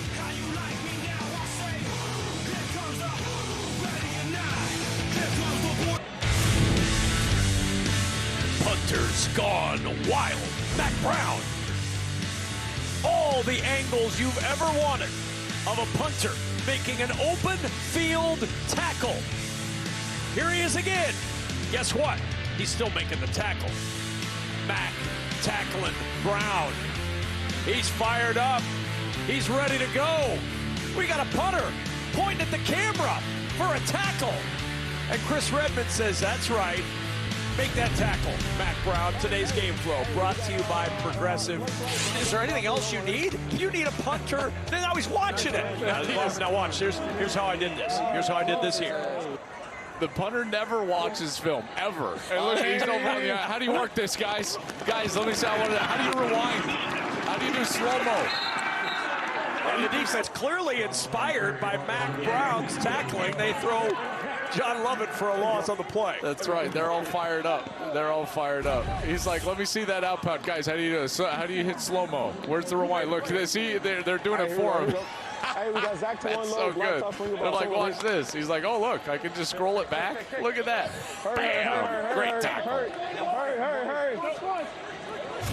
It's the only time Lucky Jackson and Tyler Hudson have ever spoken to him. That's right. Lovett to the edge and Lovett down at the 31. Lucky was like, walked up and he was like, I'm sorry, is it Mac? Yeah, I'm Lucky. Look, rewind this. Look at that. A great tackle, man. Kings. Punters are people too, and they're also tacklers. Barely. Hey, here we go. Barely. Not on that play. Matt Brown. We got Yak to trip side. Strong Brown Rocket on here. Coke. Hey, If the other Mac Brown were still coaching, he would try to get Mac Brown on his team somehow, some way. Son, that was just a really good tackle. 3rd down and 8. Zips it in. Gunnar Oaks on the run and inside the Louisville 45. Another terrific throw from Jalen Morton. And he recognizes the flow of the defense. Watch, he's going to get fast flow of the defense, and then he sees a seam that he can get right there. Watch the defense flow out, and then it's just a little bit of a slip route by the tight end. Gunnar Oaks does a great job of selling that he's going to block, and then he's outside of the defender, and that's a beautiful throw again from Jalen Morton. I'm telling you, they've got something here. They want to try to keep this group together, and Jalen Morton come back for them next year. He has played really well last week with his legs, this week throwing the football down the field. 1st down and 10, play action. Gill on the hunt. Gill trying to drop him as he throws that one out of bounds. Cam Gill wants his 11th sack of the season.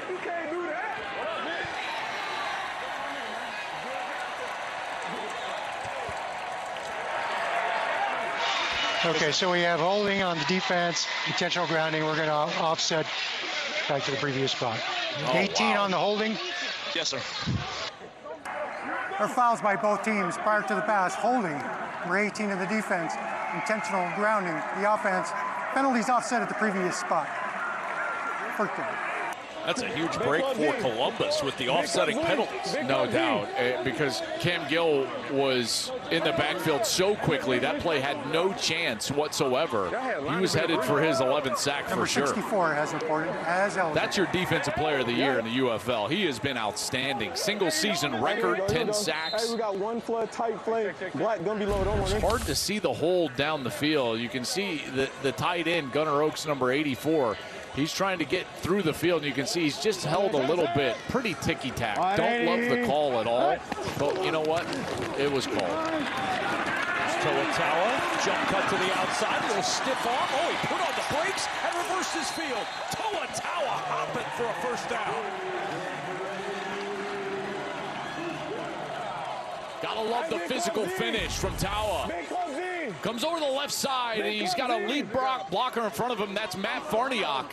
And there's the first stiff arm. Then he's going to go back inside. Then he's just going to continue his physical ways. There's 1, 2, 3. He just continues to battle the Kings as he's hit out of bounds. 64 as reported as eligible. 5 carries, 10 yards in the first half.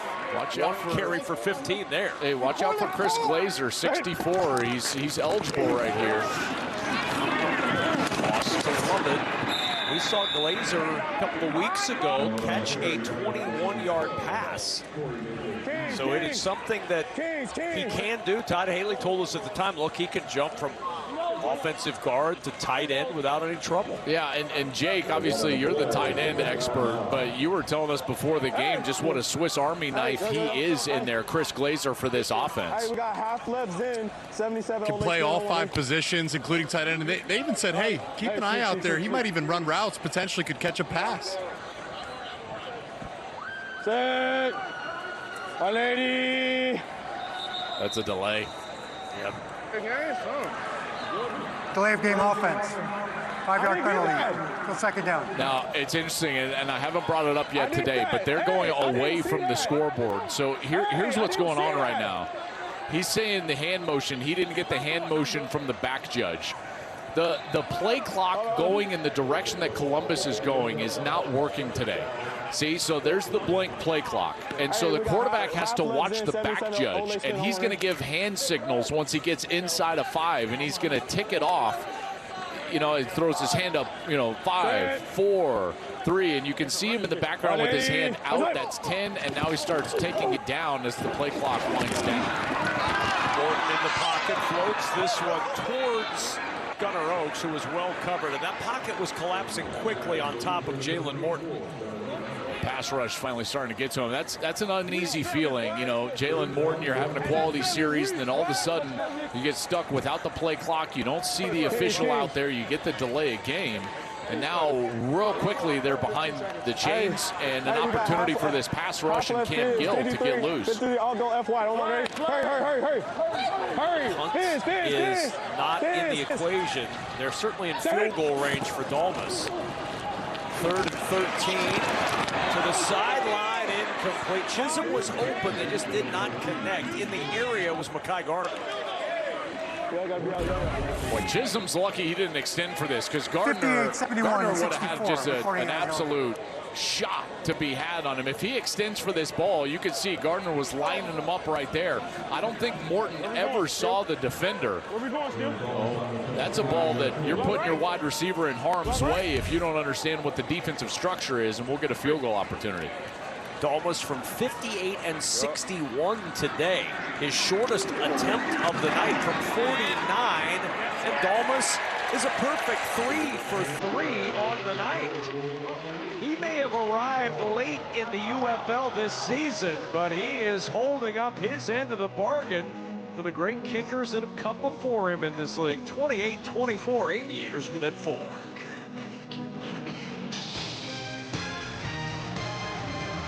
Jalen Morton looking over that last drive that netted Columbus 3. They're within 4, and Jalen Morton's got a little bit of a finger problem. You saw that right index finger swelling up a little bit as an opening for Wheeler out to midfield in Louisville with excellent field position. But keep an eye on the finger. Jake Butt says he's okay on the sidelines, but the finger looks a little ugly right now. Yeah, and that is the key to throwing the football. You know, throwing a football is a lot more like shooting a basketball than it is throwing a baseball.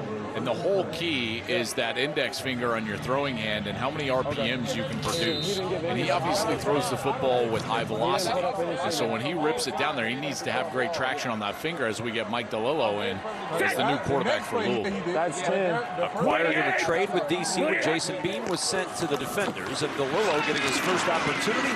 And on first down, he hands it off to Jaden Sheridan. So Mike DeLillo, the Austin Peay product, threw for 339 yards and a couple of touchdowns with the Defenders in 6 games last season. Began his college career at Florida Tech, then went to Middle Tennessee before going over to Austin Peay, where he became a starter in his final 2 years there. He did play 5 snaps in week 3 for DC. That was his only action of the season. None with Louisville since he was acquired in that trade that you mentioned for Jason Bean. That short toss to Davidson, who ends up about 2.5 yards short of a Louisville first down. You just get the sense, I know it's 28-24, it's the third quarter, all that. Chris Redmond is clearly just in the, let's work on fundamentals, let's work on what we do well, and get ourselves to the postseason and try to go win a game on the road next week. That's what it feels like, right? Getting more guys action, letting them feel the game, sense the game, letting the offensive line come off the football. Well, he's got to be thrilled with one aspect of the game, and that's penalties. Not a penalty yet for Louisville, and DeLillo is buried. On 3rd and 2, he is absolutely crushed by Jacoby Windman, and it's 4th down, and because they were across midfield, they've got to go. A clear mix-up here in the protection, because what you get here is the rush on the inside, and the tackle kicks way outside, and nobody is there to protect the quarterback. And as a quarterback, you're thinking the in-man on the line of scrimmage. He's always got to be taken probably by an offensive lineman. There's no reason that the quarterback would be looking at Windman right there, and Windman just comes in for an easy sack. And they're going to have to use a timeout. That play clock was down to 1 before they broke up. First timeout of the half. Louisville.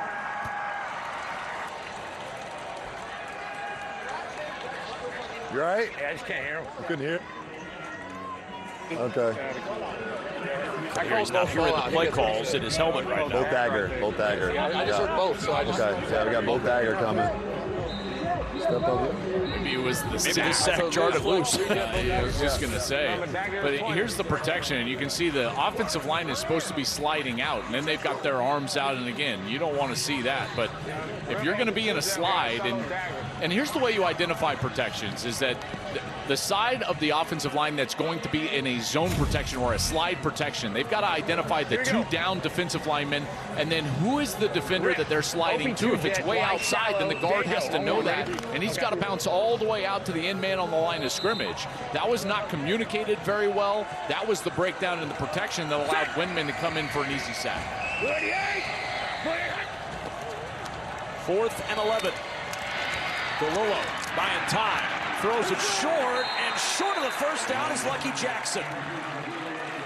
Needed 2 more yards upfield, and he's held short of the line to gain by Trayvon Jones. Ted Ginn Jr.'s defense gets the stop and gets the football back midway through the 3rd.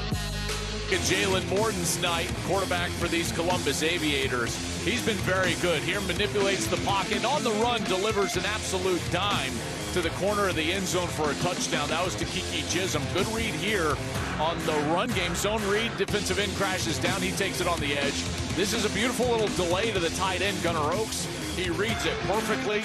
Good ball right there. But he is dealing with a little bit of a finger injury. We've seen that. We've heard over the microphones that every time he throws, it starts to bleed. Just something to be aware of here as we cross the 5-minute mark of the 3rd quarter.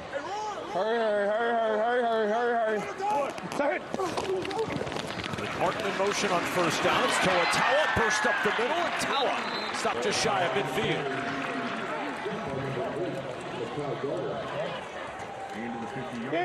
Kings! Down 3. right, here we go, here we go. Hey, we got outright Finn, Brown Playboy, F slide on, right? Lead it in. Here we go, here we go, here we go. Hurry, hurry, hurry, hurry. See the blood from that finger on the towel. He's trying to keep it clean as he battles through that finger injury in this third quarter. Morton throws, deflected, almost intercepted off the deflection. He put that on the money. Looked like Gunnar Oates there, the tight end. It just went right through his hands. You can see he spins off right here, and Oates certainly has to catch that ball. This is a guy that was all UFL last year when he played for Michigan. And Gunnar Oates needs to catch that one. He knows it. And even with that injured finger, you can see he is still putting a lot of velocity on the football. 180. 3rd and 2. Here's Tawa, and cuts it back to find the lane for the first down. Well, that's a really good cut by Tawa to get that first. I just love how physical he is as a runner. He's looking for contact. He's looking for extra yards. I would call him a plus runner. Plus running meaning you block for 2, he'll get you 3 or 4. You block for 4, he'll get you 6 or 7. He's always moving forward, keeping his legs going, physical behind his pads. Yellow, yellow, yellow. Hey, here we go, here we go. Say, hey, alert, alert, alert, alert, alert, alert. Hurry, set it. First down at 10. Tawa. And he fights forward for 4. Let's listen in to Jamie Sharper on the Kings defensive side. Bingo, bingo, bingo, bingo. Go ahead, get in, get in. Trav. Bingo, bingo, bingo. Bear single. Come on, JB, get out, JB. Hey, alert, alert, alert, alert. Bear single, bear single. Tawa up the middle, and he's got a first down inside the 35. I believe that Josiah Bronson was late getting off the field.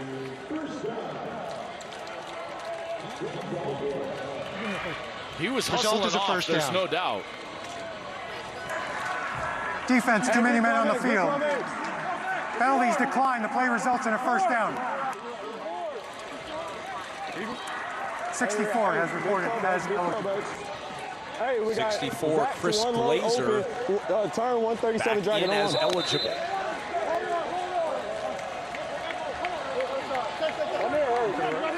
Monday, set. 180. First to 10. Off the play fake. Morton. Incomplete.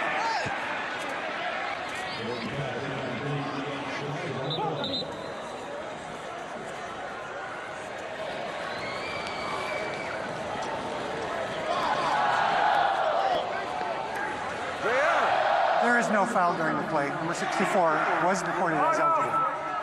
Second down. He was indeed. And he went out for a route there. He was on the bad side of there. I wanted him to get the ball. It's about the only thing we haven't had in this game, Joel, is a big man making a catch. That's right. We've seen it all. The 4-point field goal. We've seen the punter making a tackle. We've seen a fight. We've seen it all. Hurry, hurry, hurry, hurry. Second and 10, handoff, Lovett swallowed up. That's Lonnie Phelps, the first one there.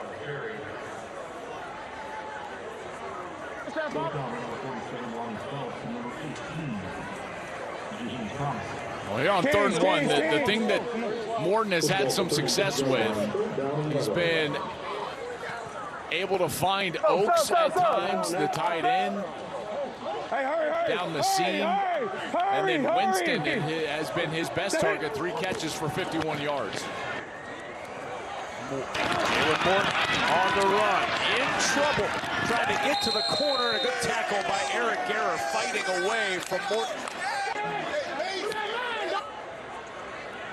Do you stay on the field here, or do you take the 3 and try to get within 1?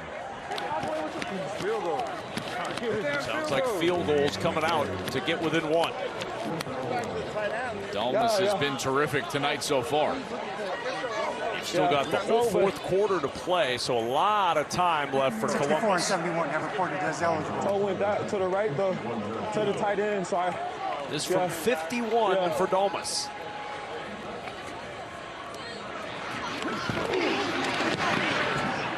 And Dalmas curving that it's good. It looked like it was 8 yards wide left, and it bent like Beckham. Right in for 3.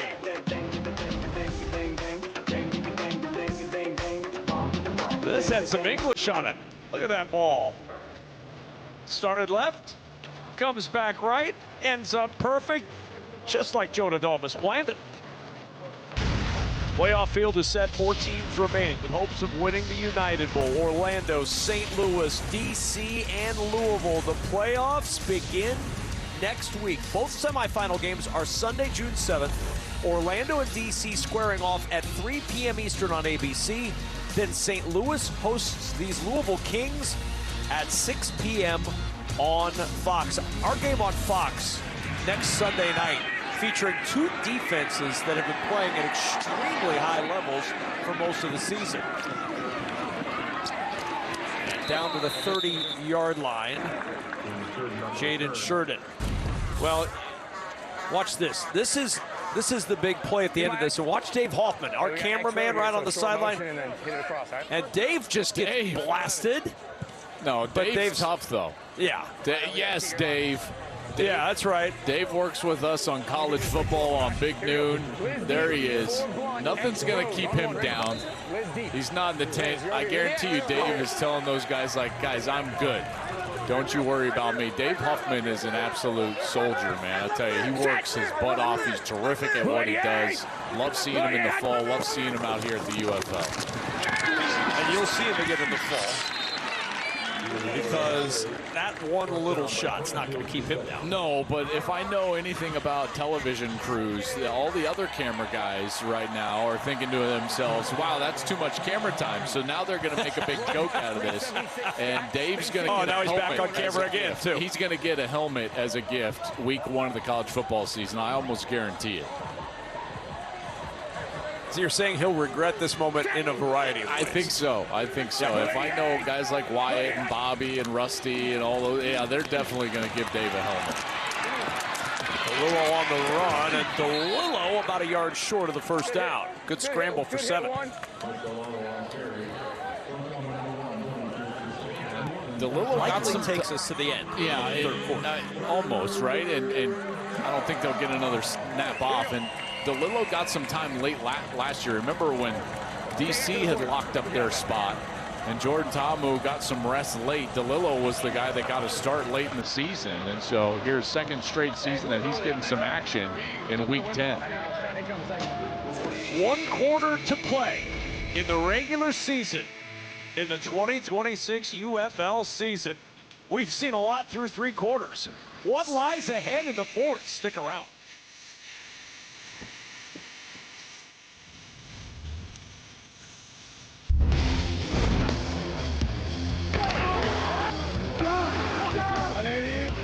I'm out.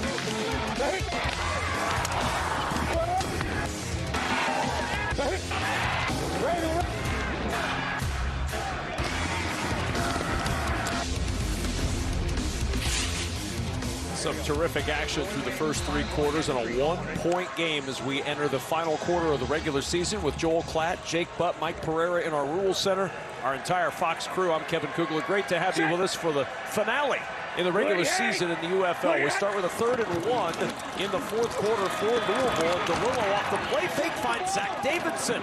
A first down and more for the Louisville tight end. Good job, guys. Good job. Well, when you lean into the run game with the effectiveness that they're able to do, what do you get? You get flow going this way, and then now you can get the tight end going out the opposite direction. Good job by DeLillo. Good ball handling in the backfield, and then just a little slip route by the tight end, and that creates a first down for the Kings. 11 yards later, they move the chains. And you talked about it earlier. Chris Redmond looking like he was wanting to emphasize fundamentals and clean football through 3 quarters, and penalties were a big problem last week. Nary a penalty tonight against the Louisville Kings. He's got to be thrilled with that. I mean, last week was such a significant penalty problem. And this week, not a one, 13-0. That's crazy. I mean, here we go. there's an old coaching adage, and really in life this applies. You achieve what you emphasize. Get them on that space. You know, and just talking about the fundamentals, lining up properly. A lot of penalties you can control. Some of them you can't, right? You know, you dive in, maybe grab a face mask or something, and you're not meaning to. But a lot of penalties you can control, and they've certainly done a good job tonight. DeLillo trying to fit it into Caden Prather, a little wide of the target. It's 3rd and 7. It's a little quick, a little low. That in-breaking route, tough to get your rhythm. You're not out there for so long. Again, DeLillo played late last season, started the last regular season game for DC. He went 18 of 26 for 142 yards in that game. He ran it 10 times for 60 yards, so he's got some legs. But when you play this few and far between, remember, there's no replicating these types of live reps, and so he's going through this for the first time in a year. It's tough.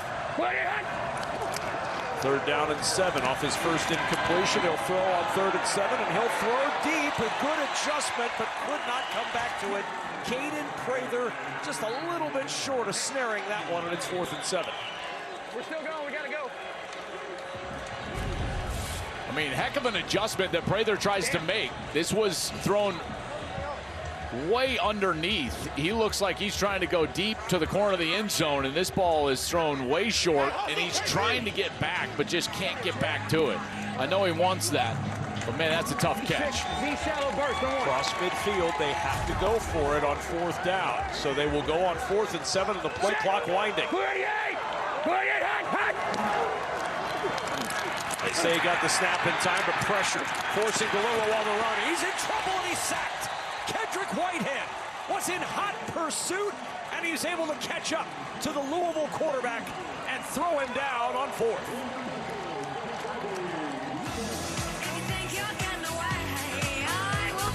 Pressure from Columbus. They've done a good job all night into these quarterbacks, and here, DeLillo nowhere to go. Aviators will have the ball when we come back.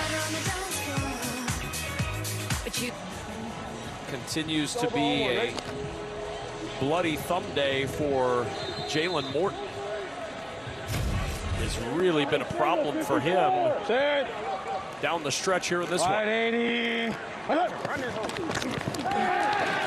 the play fake. Pressure. Morton gets away. Now Morton will run up the sideline. He finds space, and he's close to a 1st down. Pressure came from the interior. You get pressure right here up the middle, and Morton's able to just step away, and then he finds the edge on the outside. There he steps away. And it looks like there's a challenge going on right now. I would imagine that Louisville feels like there was a hold in there. Maybe on Cole Cabral. Holding your number 98 was held. 98 was been held by their offensive lineman. Not sure the number. You'll see it. Yeah, I got you. I'm taking a look at it. Louisville is challenging for holding on the previous play. No, just grab him on the back of the collar. It does grab him and pull him back. Right there. And I think he possibly gets there. Watch him. There's the grab that. Yeah, we're looking at low right too. Does pull him by the back. Does pull him by the back of the jersey there. And I think he's got the opportunity to get there if it's not pulled there. Okay, we are going to go with the hold. Grab in the back and pull. It's going to previous spots the 38, Frank. Okay. So we're going going back from the 38 to the 48. We were on position tree. 38 to the 48. What was the number of that? We're going back. It's Carson White. 20? Good super challenge by Chris Redmond. After reviewing the play, holding number 69 of the offense. 10-yard penalty is still 1st down. Louisville is not charged with a timeout. Yeah. Let's go. Travis Bell just beat Cole Cabral so quickly. That's all Cabral could do is grab his jersey right there. Just great get off by Travis Bell. The quickness in there at 310 pounds. That was a great rush from the interior. I can tell you that's not what, as a quarterback, you feel like you can handle outside rushers. As long as you can step up in the pocket, there's ways that you can manipulate the pocket. But when you get somebody right in your face right away, that's so difficult. And Travis Bell there producing the pressure right on the interior. Got a jersey torn as a result of that as well. First and 20. 180. After the hold, back to the 48-yard line. On the slant, it's Chisholm. Good tackle as he tried to turn it the other way upfield. That was Diago Brumfield who was able to make that stop. And I'm surprised that they haven't tried to attack the outside. Remember, guys, way a long time ago, Cameron Dantzler, the starting corner for Louisville, was ejected from this game for throwing a punch. And Diago Brumfield came into the game as a backup corner, and they haven't really gone after him at all. That's really the first time we've seen him attack number 24, but he makes the play. Yeah, first time we've called his name tonight. 2nd and 16. Morton will throw right side, incomplete. They were going back after Brumfield this time, Joel, and Kiki Chisholm the target. Boy, he had him. He had a step here. Brumfield's given a lot of space here and cushion to Kiki Chisholm, and Chisholm just takes too long getting out of his route. You can see the timing there between he and Morton is just not correct. That's a timing route trying to get what's called it's called a bang 8. An 8 route is a post. And if you want it to be quicker and in front of the safety, you call it a bang 8. And that's what they were trying to complete, and they couldn't do it. 180. 3rd and 16.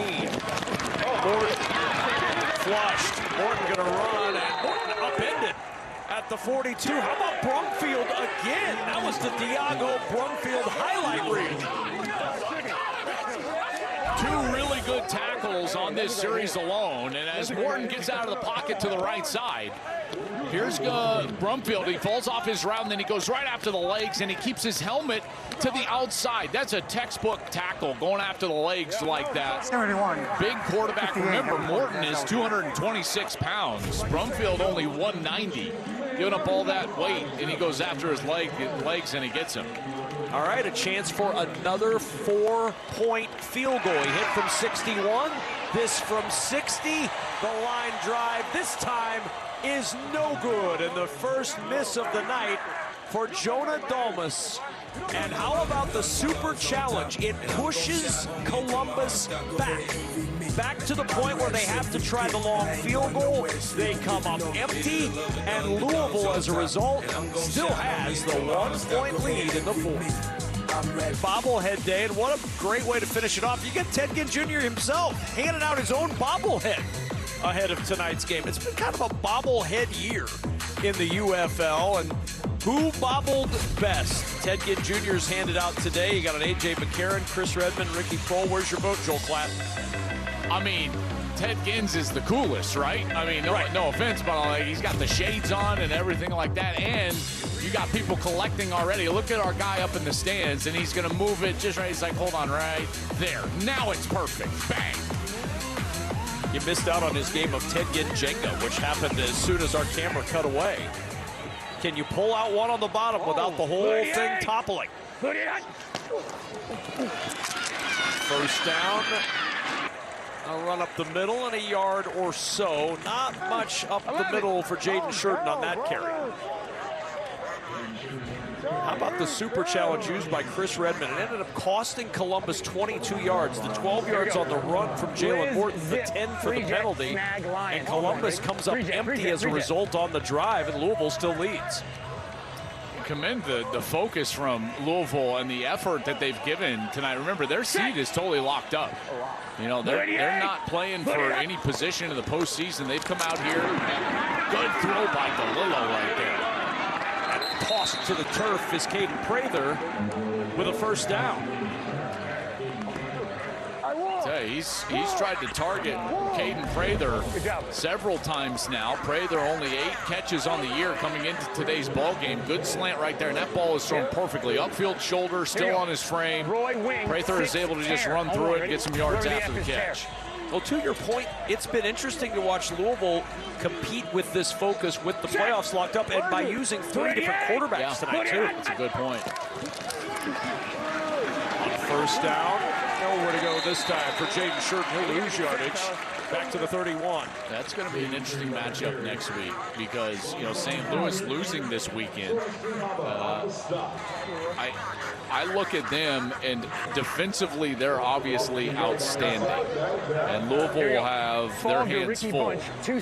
Chandler Rogers in that run game trying to get themselves loose a little bit against St. Louis. But St. Louis has struggled so much trying to find consistent passing game. You know, they've gone through several quarterbacks themselves First time out of the half during the course of the year. Columbus. So that's going to be a fascinating and a really good matchup. Yeah, it's 2 defenses 30 that seconds are in really hitting their stride. But you're right. If you were to take the tail of the tape, and I'm sure you will next week because you're on the call, you have to look at the Louisville offense right now and say an advantage for them offensively. But does that advantage get negated by the way St. Louis has played defense for most of this season? Yeah, it's a good question. I think the fact that they're able to lean into the run game, that's what they're going to have to do, you know, and they've been finding that rhythm ever since those first 3 games. 0-3 record to start the year. 16 points per game, -3 in the turnover differential. But then the last 6 weeks, they have turned it on. 5-1, 29 points per game, +10 in the turnover margin. And they've been great turning those into points. You know, one of these stats that us nerds look at, I look at least, is the points off turnover margin. You know, what are you giving up? What are you scoring after a giveaway or takeaway? They're +47 in that, best in the UFL. Really opportunistic team. Well, teams that are that slanted one way on the positive side are rarely teams that have losing records. Those are usually teams you're talking about going to the playoffs. That's right. And remember, this is just a way different team than that 0-3 start. And they had to find themselves. This is a brand new organization now, right? Like, this is the first year Louisville. Chris Redmond gets this opportunity. He's putting together this roster.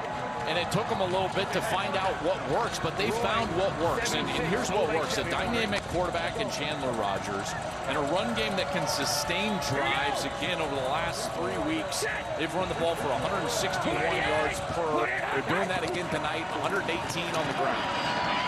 DeLillo floats that one with good touch into the waiting arms of Tyler Hudson, and that'll be a first down. And you talk about the changes Chris Redmond made. Don't forget, all 5 offensive line starters are different from week 1. That was a major change for Chris Redmond. Not only the quarterback position, traded his starter away, but they retooled that entire offensive line. And as we've seen in this league, that's not easy to do. Well, and you've got to find the right combination. You know, it's not about just like, oh, who are our 5 guys up front? It's where are they playing, where are they best, how do they work best together? And they finally unlocked that combination, in particular in the run game. And off and a burst into the end zone. It's Jaden Sherton with the touchdown, his first rushing touchdown of the season. Oh, what? Oh, no, go for one. One. Columbus gets caught right here in a blitz. And when you blitz your second level, what happens, you get one crease, and now you don't have any levels of defense. Watch, you're going to get walk up here. Well, now, if you get just one crease, bang, it's gone, and there's no one there. It's just you and the safety, and he just outruns the safety, and he's into the end zone. Michael Lawson took a bad angle from his safety position, but you get one crease like that. Credit that offensive line. Covering up color. Chris Redmond loving it. That's exactly why they've been so effective on the ground. And then you broke perfectly, and I was like, are you okay?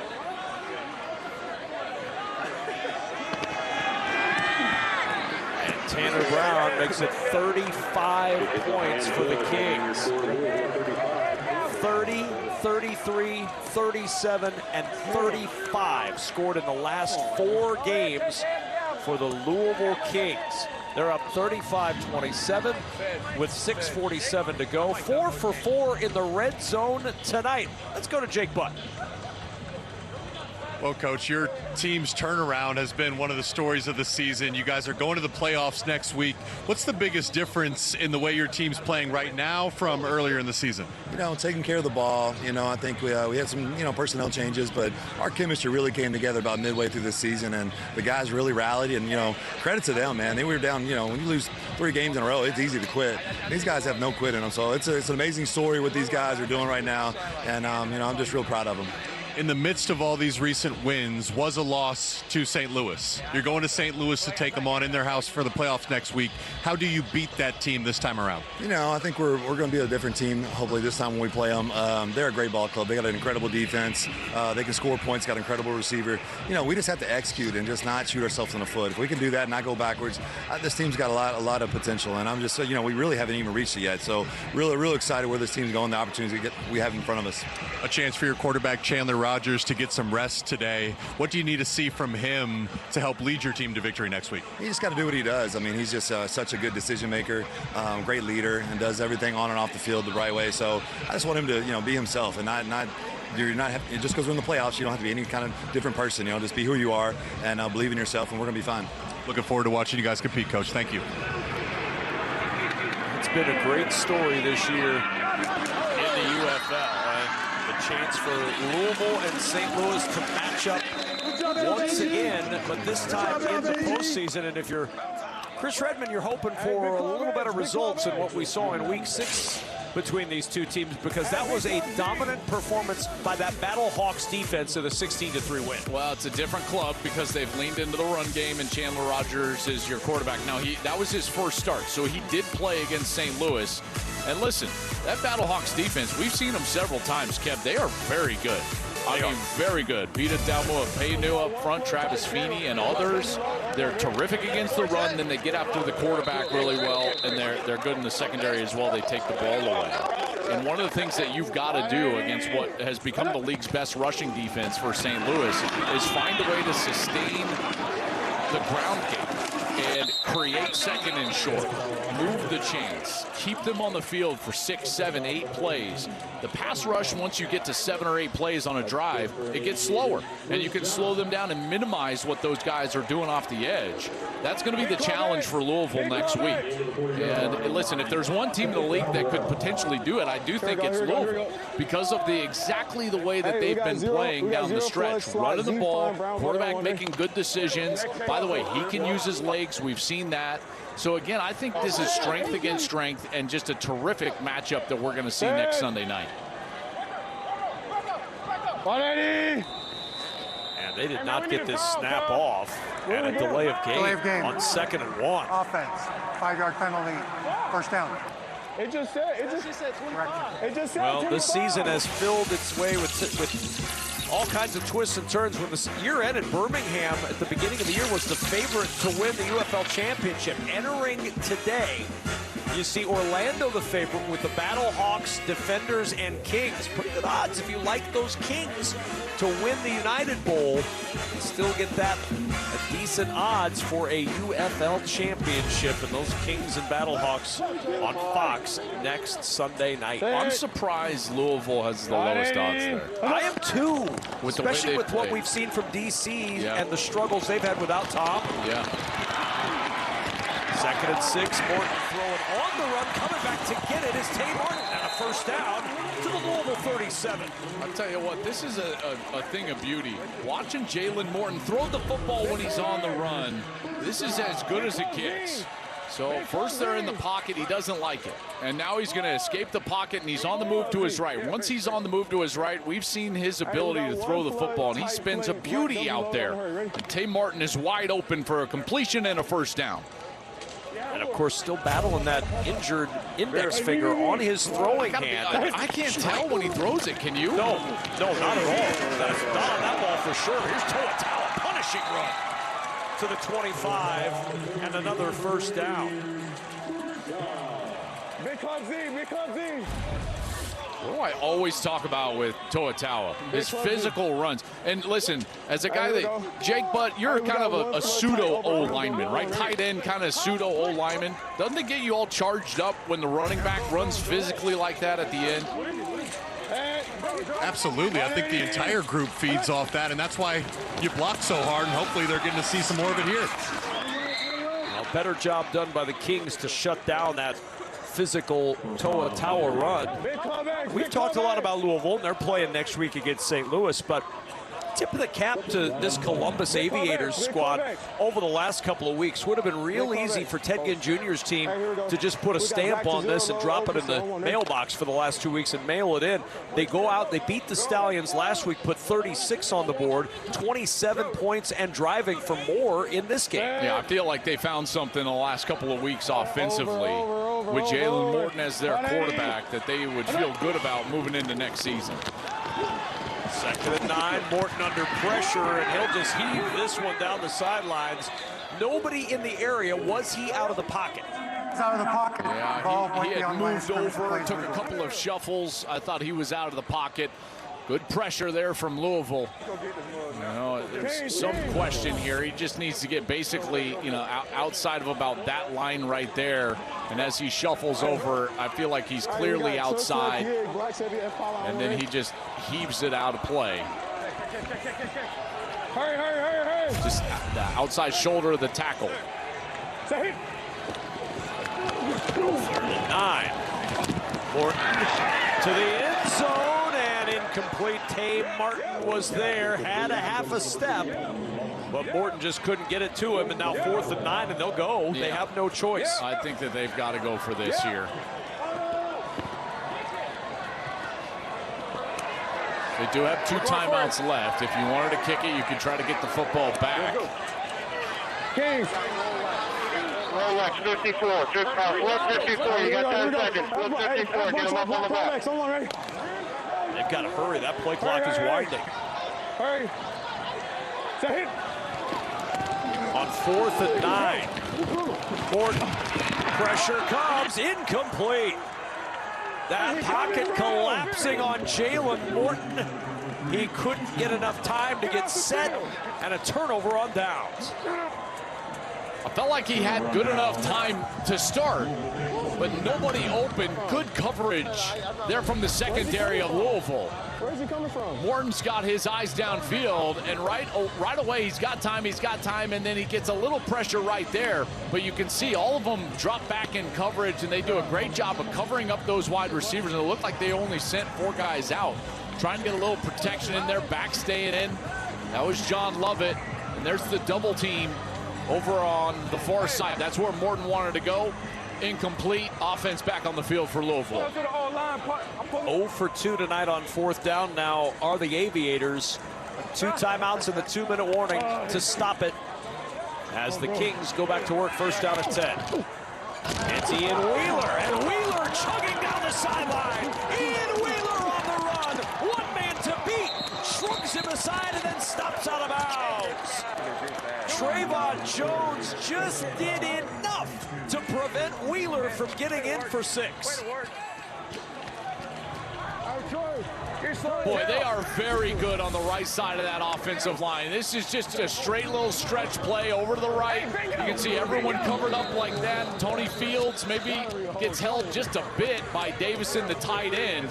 And then Michael Lawson came up a little bit gimpy. He's the safety, number 41. It looked like he kind of grabbed at a hamstring, and that's what allowed Wheeler to take off down the sideline. I believe Columbus is going to challenge this, that Tony Fields got held by the tight end, number 84, Columbus Zach is Davidson. challenging that there was holding on the previous play. His number 1 was being held. It's a 61-yard rush that is in danger. Number 1 here. His number 1. So who's blocking 1?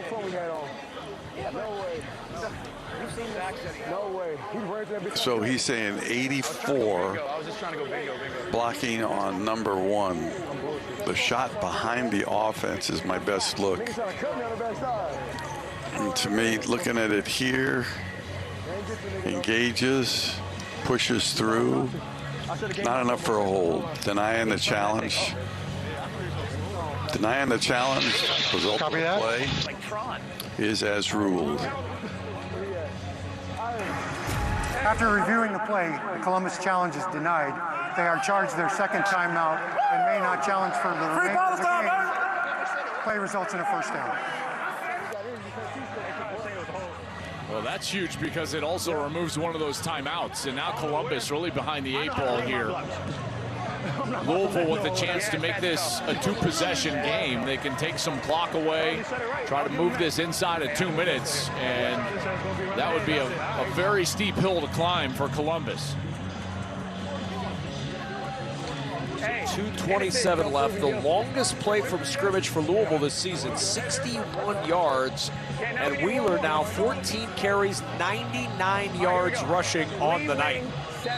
You look up and I tell you, look at that run game. We've been talking about this. Last week, 212 yards. Kev, look at it, 196 tonight. I mean, like, they have just been so good on the ground. Really for now the last 4 games. Nice cut by Sheridan, second, then a stiff arm, and Sheridan on a play that looked like it was going to lose yardage, gets positive yardage with a flag down. 27 defense, we're going to go half the distance to the 5. Personal foul, face mask, number 27 of the defense. Penalties enforced, half the distance to the goal from the end of the play. First down. Smoke Monday comes in. There's the grab of the face mask. Just good, hard running from Jaden Sheridan.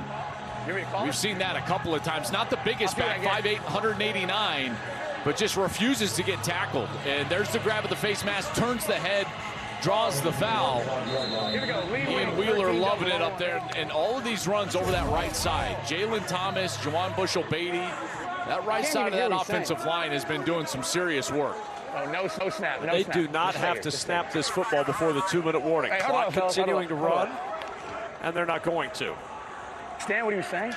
So first and goal, and the 2-minute warning has arrived in Columbus. Louisville trying to put this away and head into the playoffs on a winning note. Game Louisville with 30 points or more. It's the second time in UFL history. Those 2024 Stallions, by the way, won the UFL championship. Hey, if Columbus tries to let them score here, they should go down and not score the touchdown and try to take more clock off of this.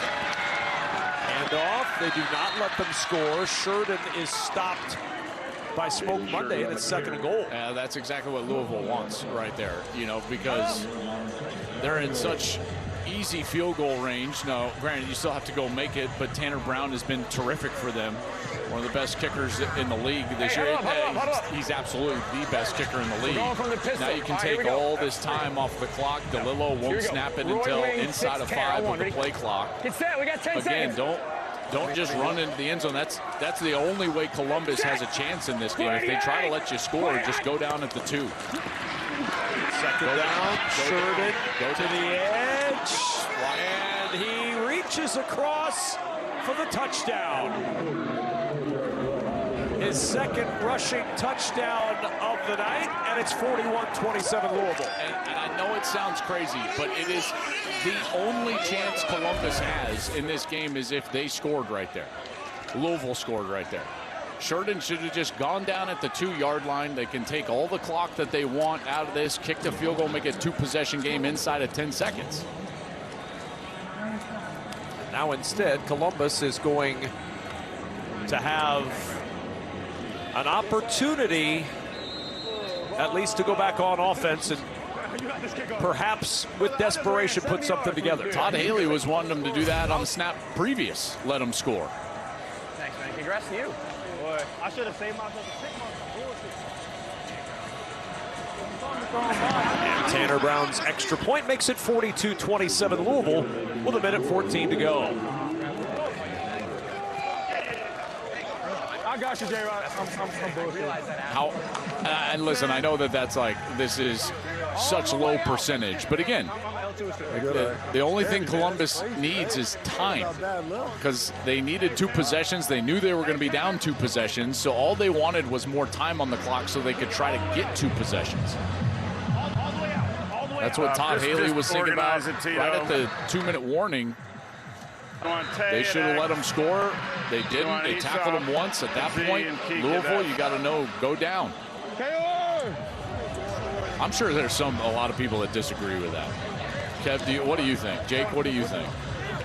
I think you go down there. I think you're at this point playing to end the game. You know you're in the playoffs. A win doesn't make a whole lot of difference, and you're going to win if you go down inbounds and let the clock run out or essentially run down to 10 seconds. Yeah. It's to the point where I'd even consider taking a few knees and then just kicking the field goal at that point. Joel? Because if you go down, you force them to call their last timeout as well. You know, so a lot of good things happen for you. Because, again, all they need is time and timeouts. You know it's going to be a two-possession game of some nature, whether it's a field goal and or a touchdown. It's just something, just the strategy of the game, it always fascinates me towards the end, into half, and into the game.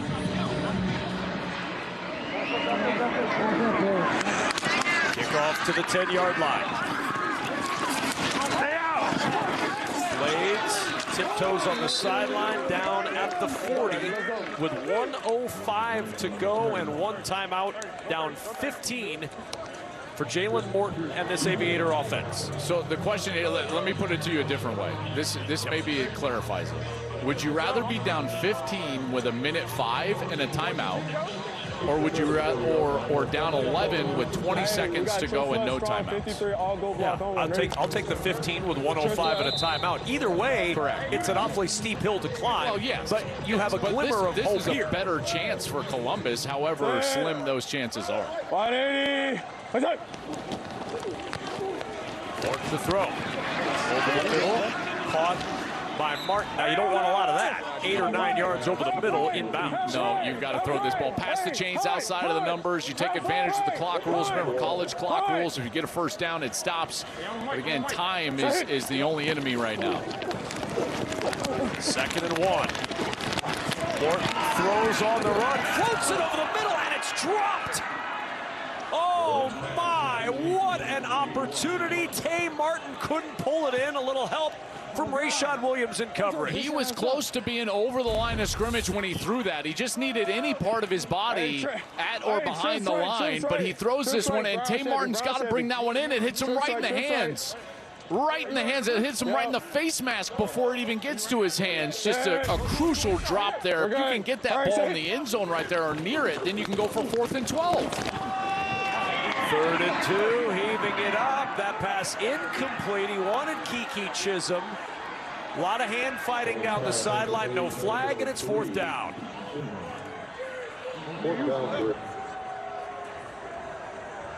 Oh, it's her leg.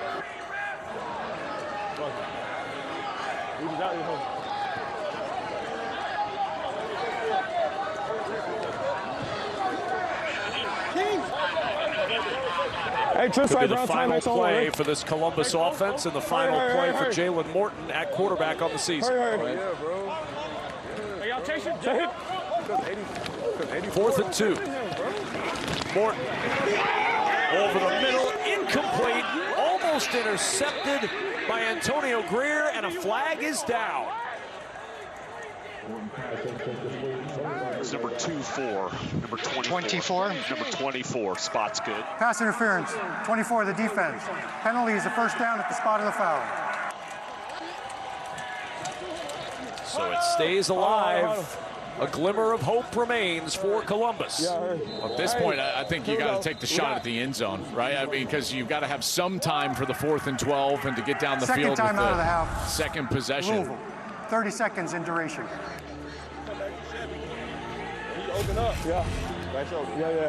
Take a timeout on the Louisville side just to regroup defensively, and on the Columbus sideline, you've got to start thinking about that second possession if you're potentially going to get it. Listen, I know I'm talking in low probabilities here, but this is the only thing that matters. Is you're trying to go out there and win the game. So if you're Columbus, right, let's go. You've got to take a shot at the end zone immediately. And the first Louisville penalty of the night keeps this game going for Columbus.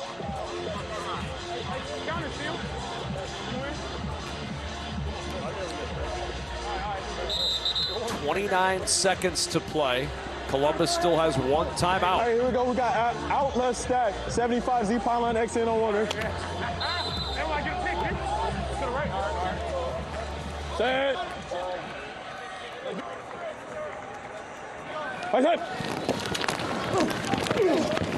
Morton Throws short, catch made by Oaks, down the sidelines, and Oaks out of bounds inside the 20 with 21 seconds to play. Now you take a shot at the end zone as quickly as you possibly can.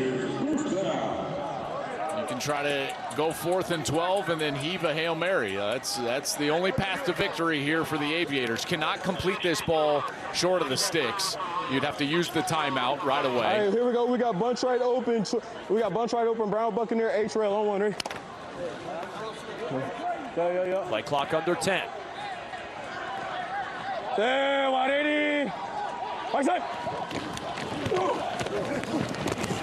Morton taking a lot of time. Now on the run. Morton pulled down inbounds with a flag down on the play. Seconds on the clock, 12 seconds. Got a flag back down. Holding. 71 of the offense. 10-yard penalty. Still first down. Please reset the game clock to 12 seconds. 12 seconds. Matt Farniok, the center, number 71. There's the hold right there as Morton is leaving the pocket. Middle of your screen. Just takes him down. You can see the laundry hit the turf. It's a good look right there. Farniok, just a big old grab of the jersey. Church right open here. Brown Chevy, F-Pile on one. Could ill afford that. Yeah. Back now to the 27-yard line. 12 seconds remaining in the season. Morton to the sideline, incomplete, jarred out by Brumfield, who has played a whale in the second half for Louisville. Came in after Cameron Dantzler was ejected early in this game, and Diago Brumfield has played really well and now gives them some depth moving into next week into the playoff. You've obviously got Corey Mayfield Jr. on the opposite side. He's got 4 interceptions this year. Dantzler is a good matchup for Akeem Butler, who's 6'6". Dantzler is at least 6'2" next week against St. Louis, and then you got Brumfield out there. Could be the final play of this one. 5 seconds to go. Morton in trouble. Down he goes. The sack ends the season for the Columbus Aviators and sends the Louisville Kings into the playoffs with a 42-27 win.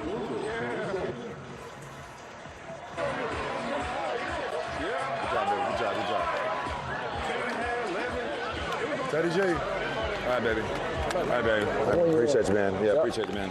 42-27 the final, and the Louisville Kings, winners of 6 of their last 7, move into the postseason red hot. Don't go anywhere. We're back with more post-game coverage right after this. It's a pretty good finish, bro. Yeah, 42 points, 3 quarterbacks. That's pretty solid. Yeah. Hey, way to finish. Hey, 4. Now it's go time. Another season. New season starts now. Yeah. It's our season, right? Now the Kings are looking forward to next Sunday night on Fox when they'll take on St. Louis in the playoffs. Orlando and D.C. the other side of the bracket. All eyes pointing toward the United Bowl on June 13th for the UFL crown. Louisville is on a high note. They've won 6 of their last 7. Going into the postseason red hot. That's going to do it for the regular season in the UFL. For Joel Klatt, Jake Butt, and our entire Fox Sports crew, I'm Kevin Kugler, repeating the final score. Louisville with a 42-27 win. They're 6-4 and headed to the postseason. Regular season done, playoffs to come. So long from Columbus.